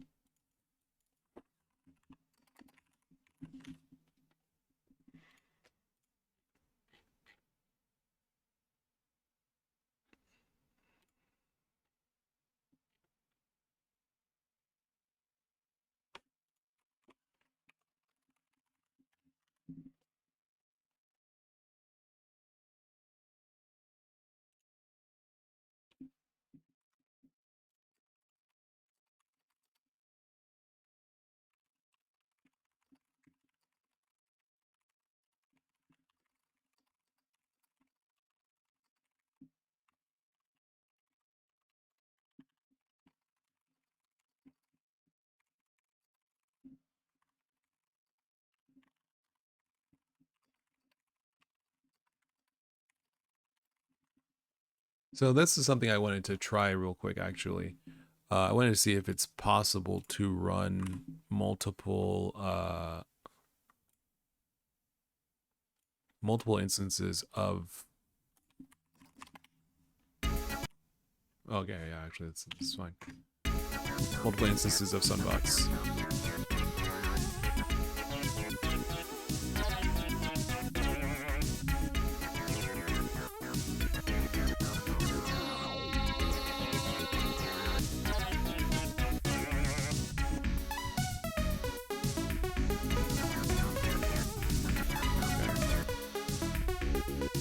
Cool. Null Dot says hello. Hello. Welcome to the stream. I'm probably not going to keep going for very long. I'm pretty much done. It's been a couple hours, but I might make a song in Sunvox. Why not? Okay. Yeah, this is pretty solid. This has been pretty fun. So yeah, each process can only run one. So you can run multiple instances of Sunvox in different applications, but each, like if you initialize a Sunvox engine in one application, it's like localized there. Null.dot says, how are the bindings going? They're basically done. I think they're almost all done. Let me see. Oh wait, no, I don't think we have this one yet. Let's add that. Oh, that's pixeling only. We don't even have that in C. End of song, auto stop. Is there playing?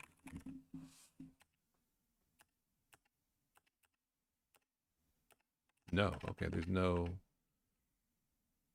function indicating it's playing.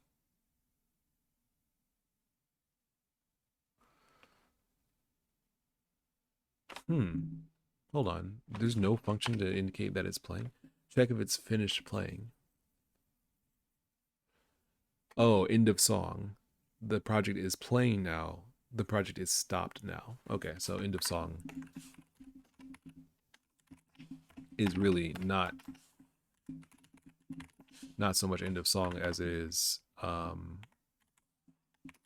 playing. That's more accurate. Is playing end of song 0. The general is currently back. There we go. Yeah, but the bindings I think are pretty much done. If I look at this, I didn't do that. I did init. I didn't do dinit. I need to do that. I didn't do new or remove. Actually, now that I think about it, they're not done. There's still quite a bit to do. I don't have any method of, well, I guess that's pixeling only, so I can't do that. Any method of, like, saving, I don't have that. I don't have any method of making modules or connecting or disconnecting modules. That would be good.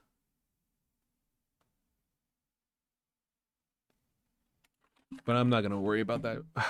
Let me do it. let me do it while I'm sitting here. Let's see.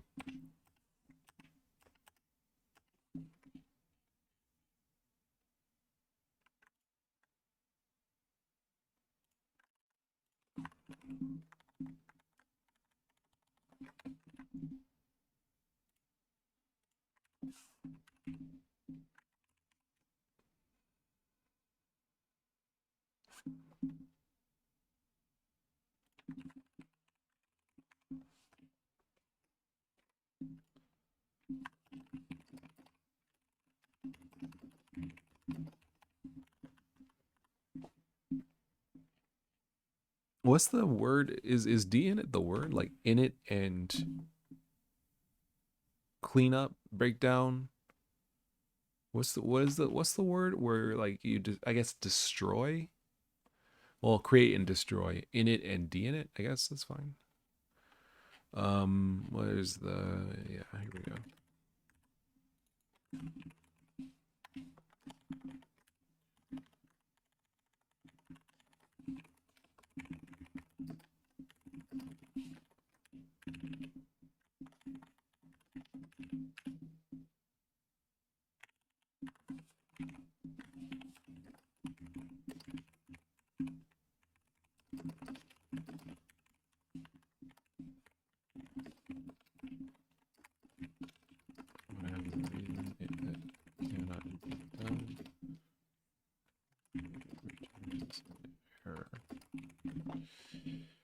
Okay, and then last thing I'm going to do right now is see if I can do something about module connection and disconnection. Let's see.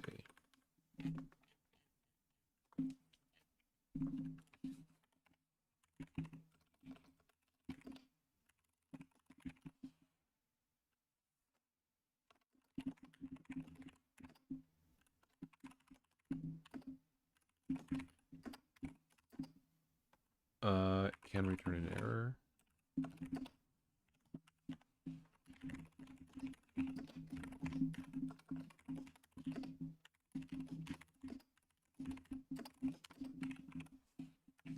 Okay, there we go. D in it. Did we ever? We did not ever. I was gonna say, did we ever connect the D init function?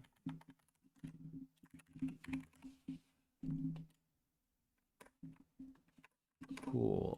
D init. Okay, that should work. And then we have module. Let's see. Oh, that's pattern.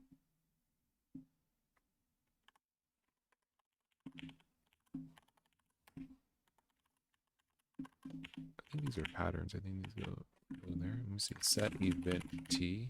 Yeah, that's a channel thing. Okay. That should be here, I think.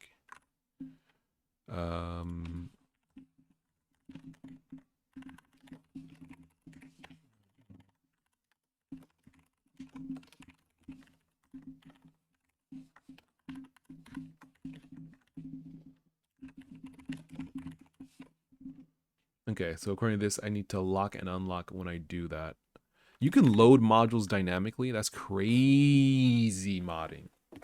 Crazy. You're telling me that you could play a song and then like people can mod in their own instruments into the song. So it's like playing back, whatever. And then it's like, make this more like a techno synth. Make that this, make this that. That's crazy. That's crazy, dude. Load module. That's crazy. All right. So connecting modules is pretty simple. Should be pretty simple. We just have to pull let's see, module. So I'm gonna put it here, I guess, where we're just gonna have a, yeah, we can make this a little nicer, I guess. Where we can say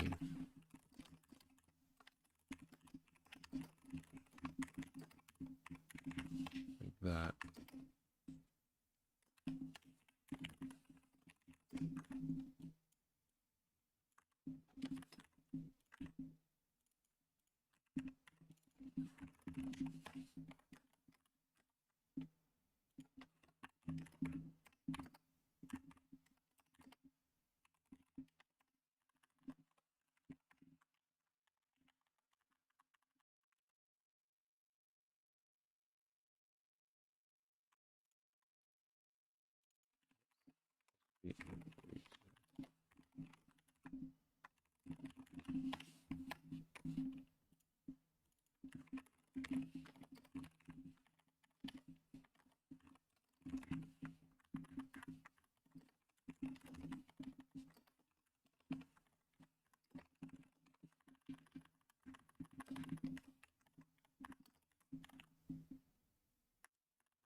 All right.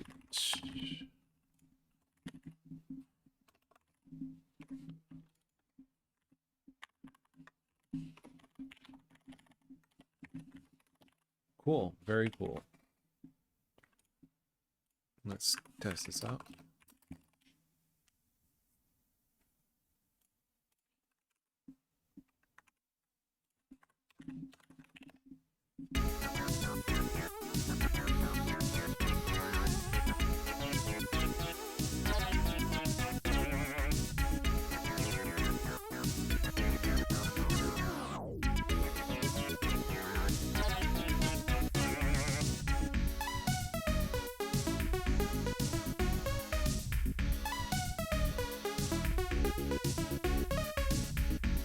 Being able to remove the module and keep the links is crazy, dude. That's crazy.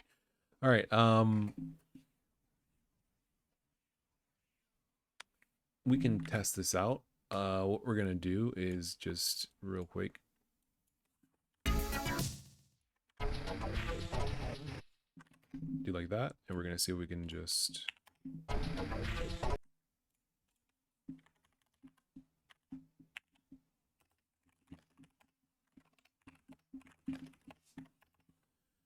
channel dot module by name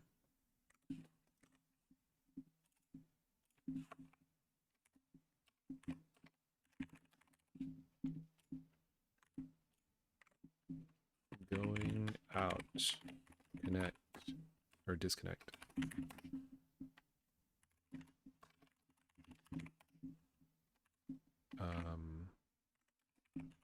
Shifter.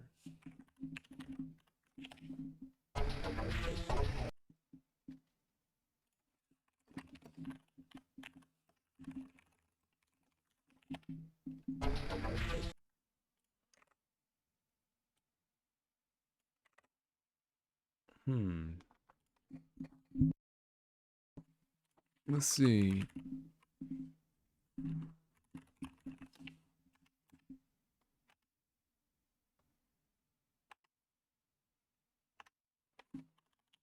Is this being called?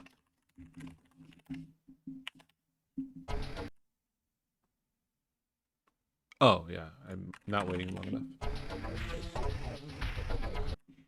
Oh, we have to lock. That's right.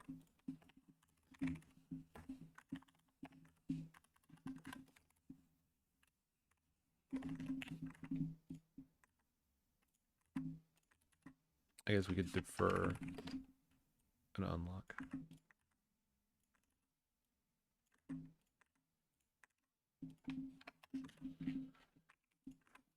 We unlock.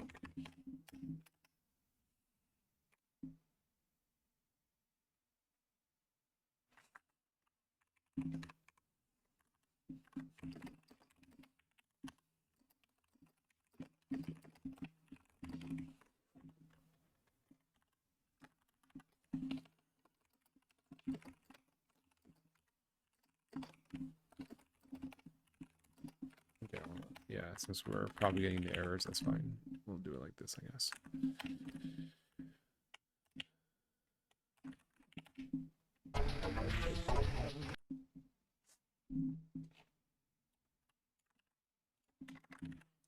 I'm thinking now, rather than doing this all this error stuff, I wonder if it would be better to like make some sort of error propagation thing where if, well, no, because you wouldn't know if it worked or not unless you called the function, I guess. Yeah, this is probably the better way to do it, even though I don't like all these errors.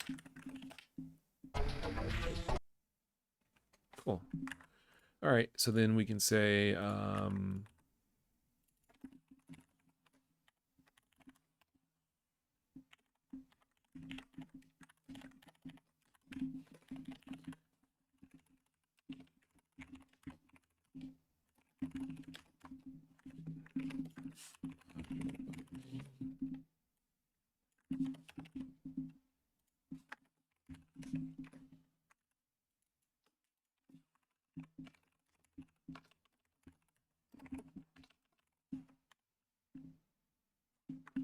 let's see, is there a function to get a module by index?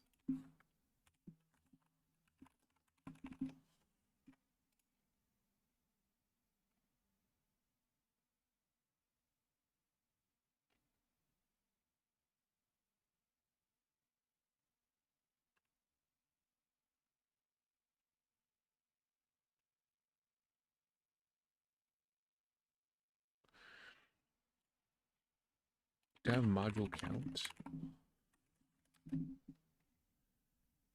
Okay.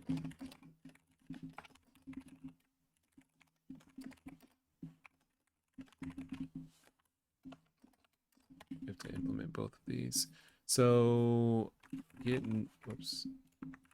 number of modules does exist. I just never used it. Okay.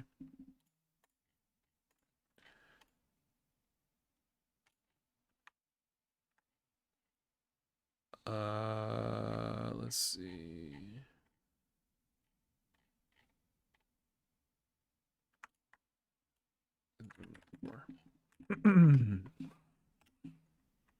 Or no, wait.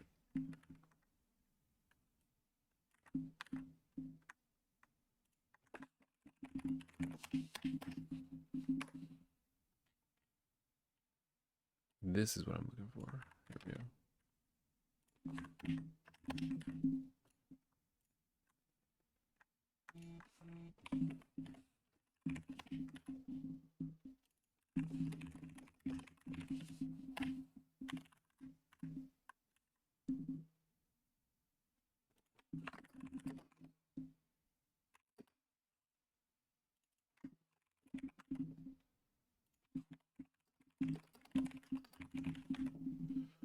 Okay, again, slots.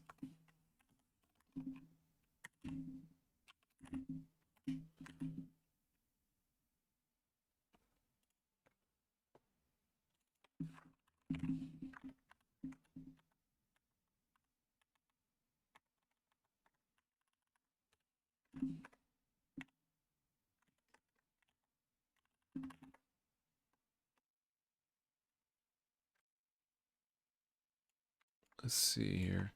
If slot count is less than 0, return 0. Error is not new. What's the error issue? Too many return values. Okay.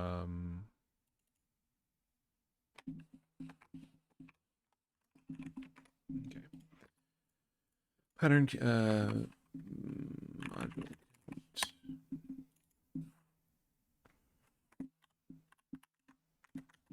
So it says get the flags.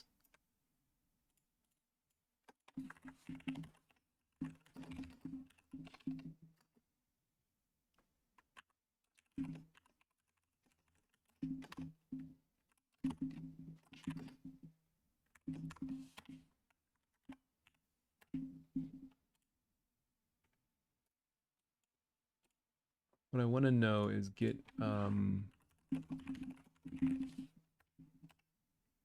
does this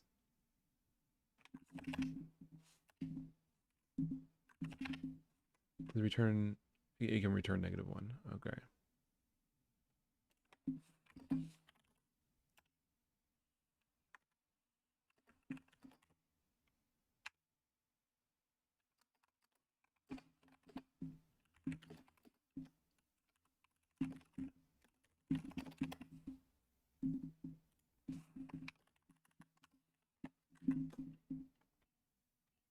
Type bool. There we go. If modifying this, okay, it's greater than 0, greater than or equal to 0. And I guess you could just, well, because flags could be, it's a uint32, so it's never going to be, well, then it can't be a uint32. It has to be, how could it be -1 if it's a uint32? It must be an int. Get module flags. I'm going to say it's an int32, so it can be less than 0. If it can be less than 0, it has to be an int. It can't be uint. Okay, so flags. Okay, then module count plus, and so we return module count. Okay. Now over here we can do the same thing, but with this module count.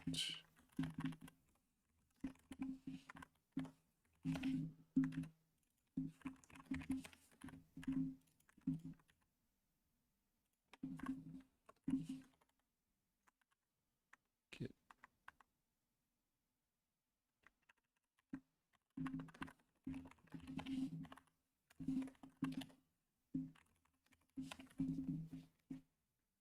oh, I see.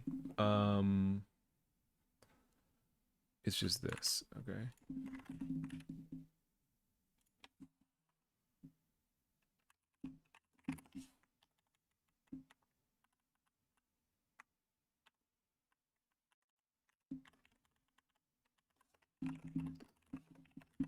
There we go. All right, so this should work. And then we're gonna have just a helper function that we can just say output module, or we can just return Sunvox module channel C index 0. Yeah.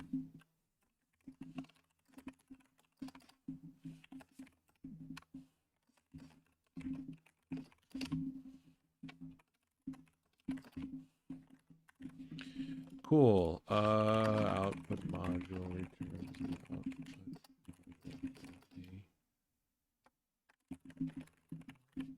All right, so that should work.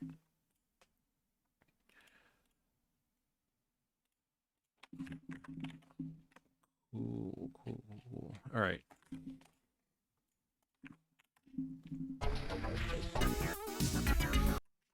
Cool, yeah, that did work. So we can say, instead of connecting to module by index 0, we can just say channel output, channel output module.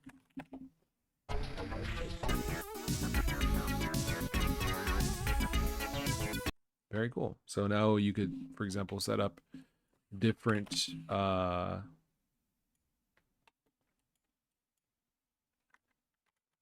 effects and connect to them dynamically like this.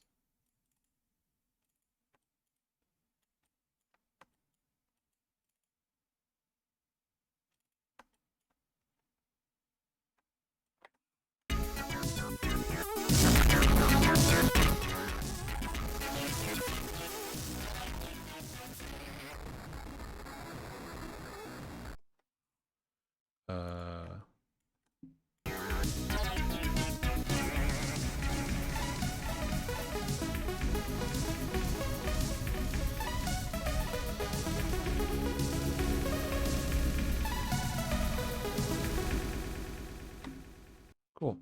So you could set up a song like this, and then you just say basically, and you know what? I'm going to hold on. Let me think.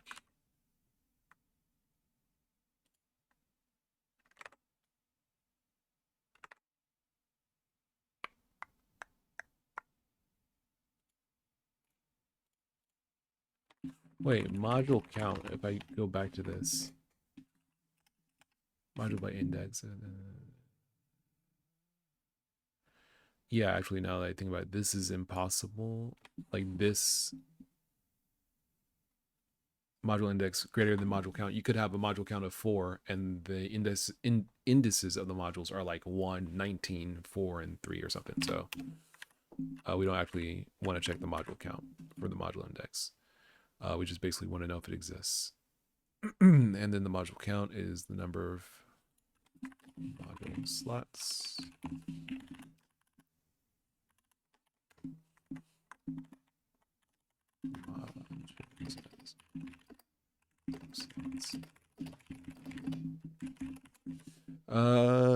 Yeah, so this works. So what we're gonna do, I was gonna make a helper function to like disconnect from all modules, but there's no way for it to really do that effectively.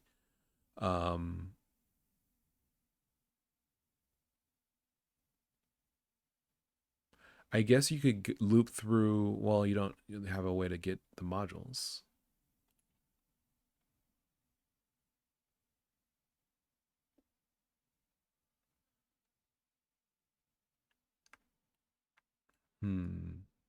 I guess one thing I could do is I could work with this, get module inputs and outputs from the output. Well, you may not have everything connected to the output, so maybe that won't work either.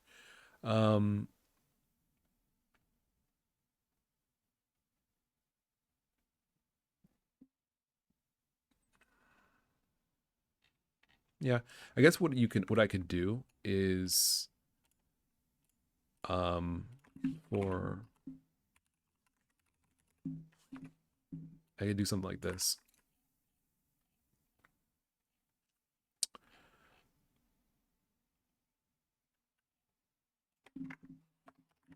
For each module.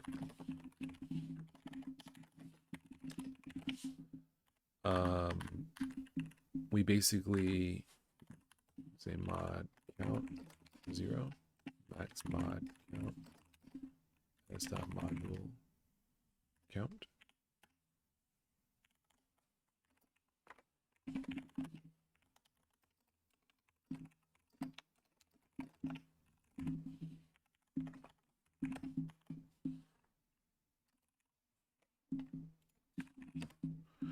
Okay, so I'm thinking what I can do is basically loop indefinitely until, well, I guess I don't want to loop indefinitely. We'll just loop for just a really, really long time.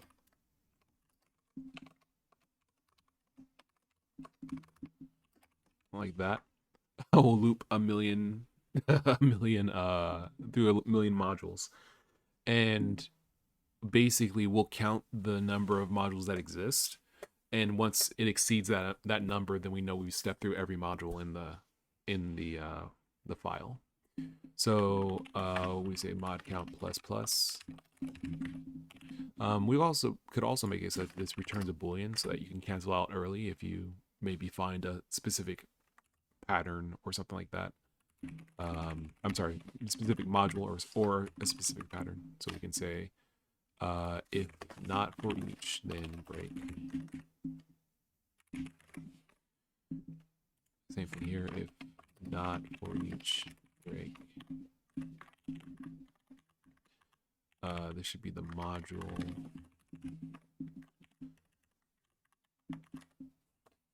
Oops. Mod equals s dot module by index I with mod. It's not even nil.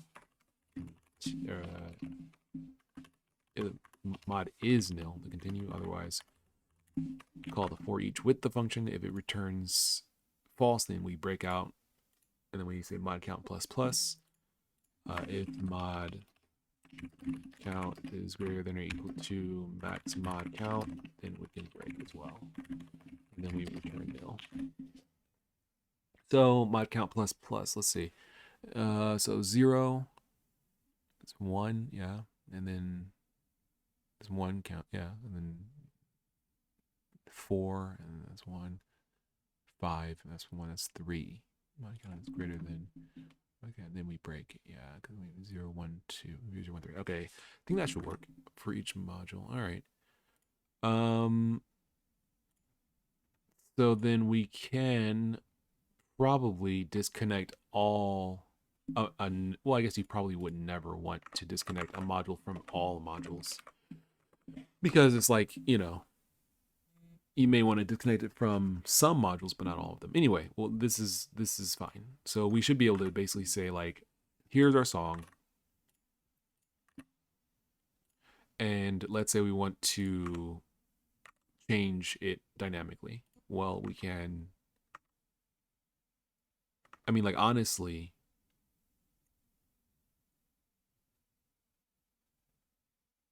well, yeah, let's just say we want this to be relatively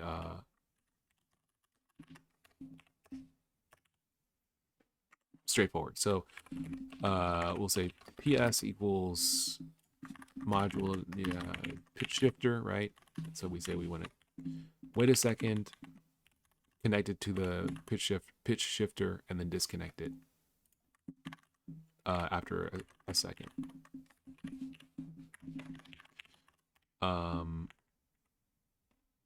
And then we want to connect it to the amplifier,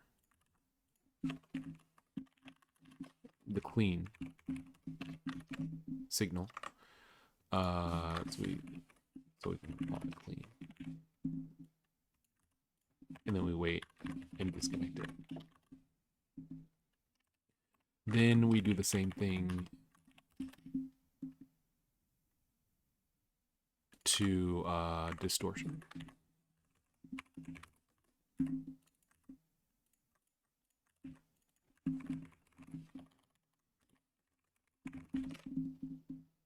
All right, and then we do the same thing to echo.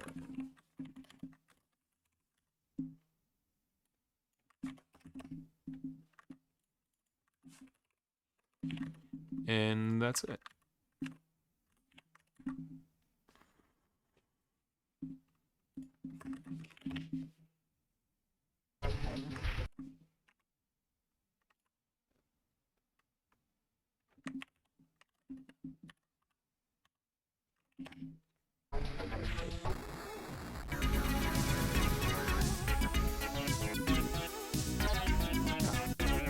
So that works pretty well.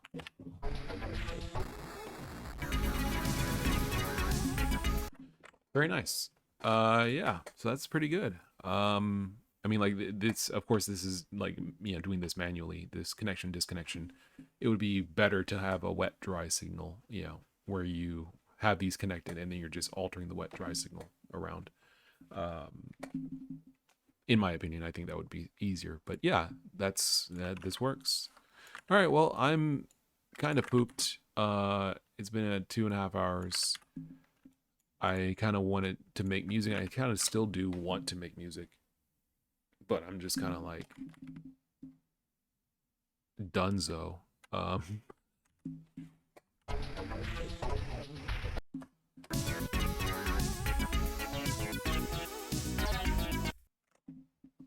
But I mean, like, it's so cool though.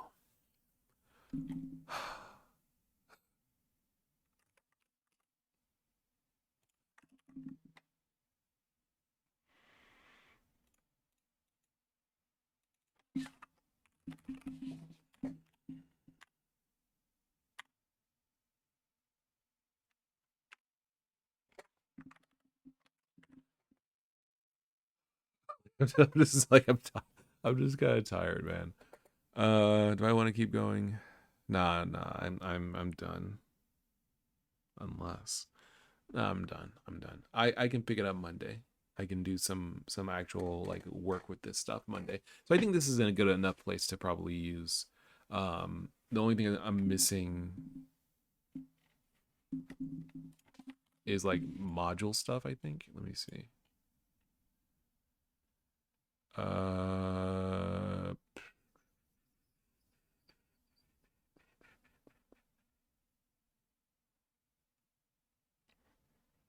yeah, like creation of modules, um loading stuff into Sunvox, uh fine tune. That definitely could, both of these would be useful. Relative note and fine tune actually. Scope, oh man, that could go crazy too. Brother, hold on. Hold up. Because if you have access to the scope, what's the difference between scope and scope 2?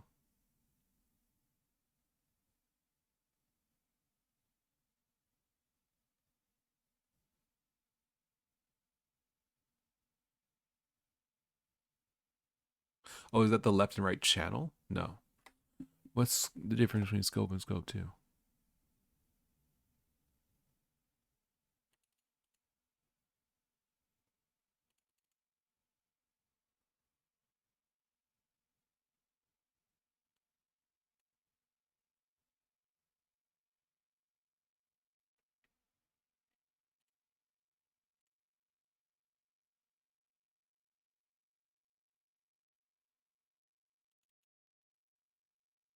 Okay, I'm not sure what the difference is. In C, it's scope 2. In Java, it's scope. In JavaScript, it's scope 2. And pixelating is scope. I'm not sure. Okay, but my thought here is this could be very useful because if you have this data, then you can the number of samples to read from the module's output buffer. That's crazy. Curve values from the specified module. Oh, okay, so these are the curves, right? I mean, like this could be useful because you could use this as like a, you know, how is maybe the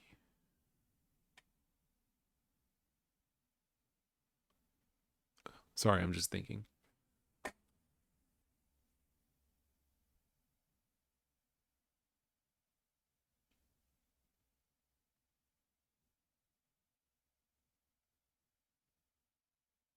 Oh no, you can't use this as like a FFT. It's just basically giving you the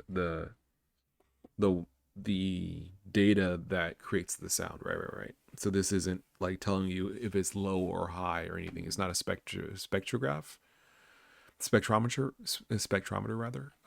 It is just the data from the sound, like the data from the sample. Okay, this could still be useful though, because this would allow you to, for example, see if a certain module is making noise or how loud of a noise it is, and then you can act on that and be like, oh, I want to like make my games like lights flicker. If I mean, you could do something like, for example, if you wanted to make a game like a rhythm game or something where, let's say, the lights in the game change according to the sound of the song, you could, without having to like get into like complex FFT stuff on your side, you could just take the song and put it into a filter, into different filters.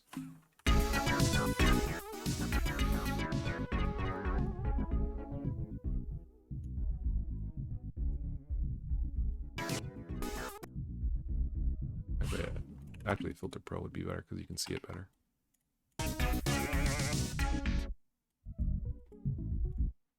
And with exponential frequency on, do something like this with heavy roll off. So now, well, not I guess maybe heavy roll off and a low Q.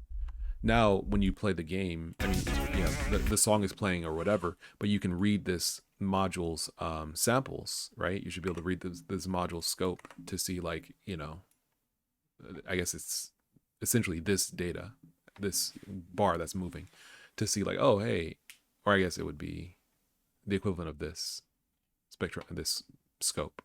But it would show you like, oh, the volume is raising, is hitting now, right? So then you can go ahead and like pulse the lights or raise things and stuff like that.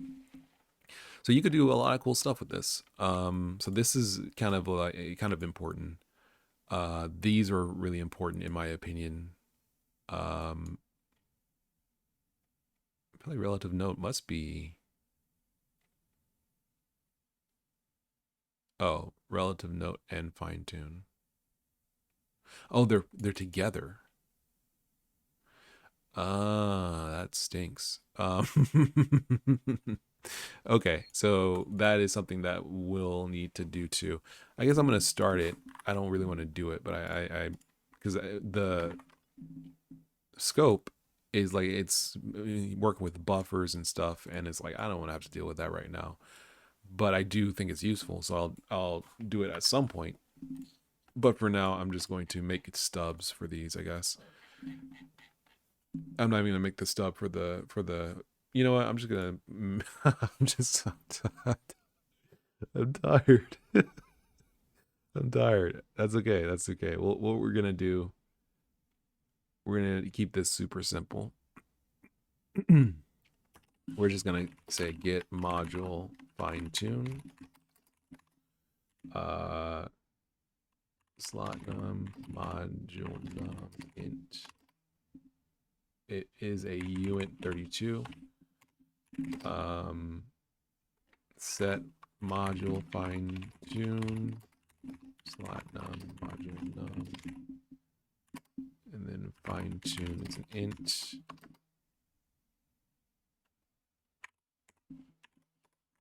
And then set module relative note.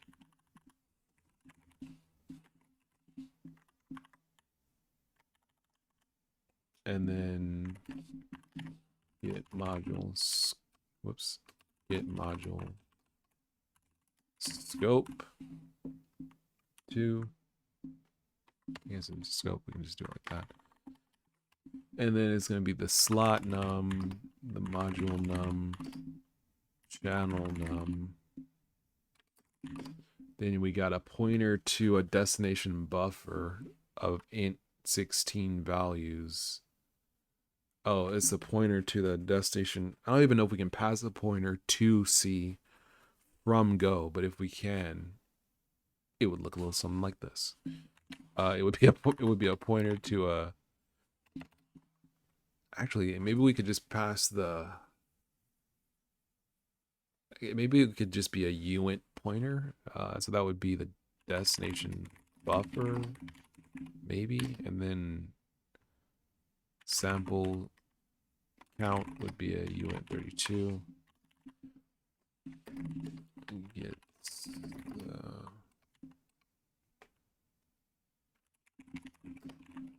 audio through a module. Yeah, I mean, like this would be so useful to get for games that really rely on the audio for like effect.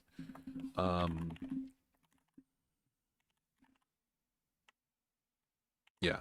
So anyway, I'm gonna stop there. I'm gonna say to do implement the below functions. I'm gonna stop there. And it's been real. This is fun. I managed to get quite a bit done. These bindings are basically finished. more or less. I guess I'll just go ahead and throw it up on GitHub. No, I think about it right about now, because um there's not really a huge point in waiting, I guess. I suppose. I don't know.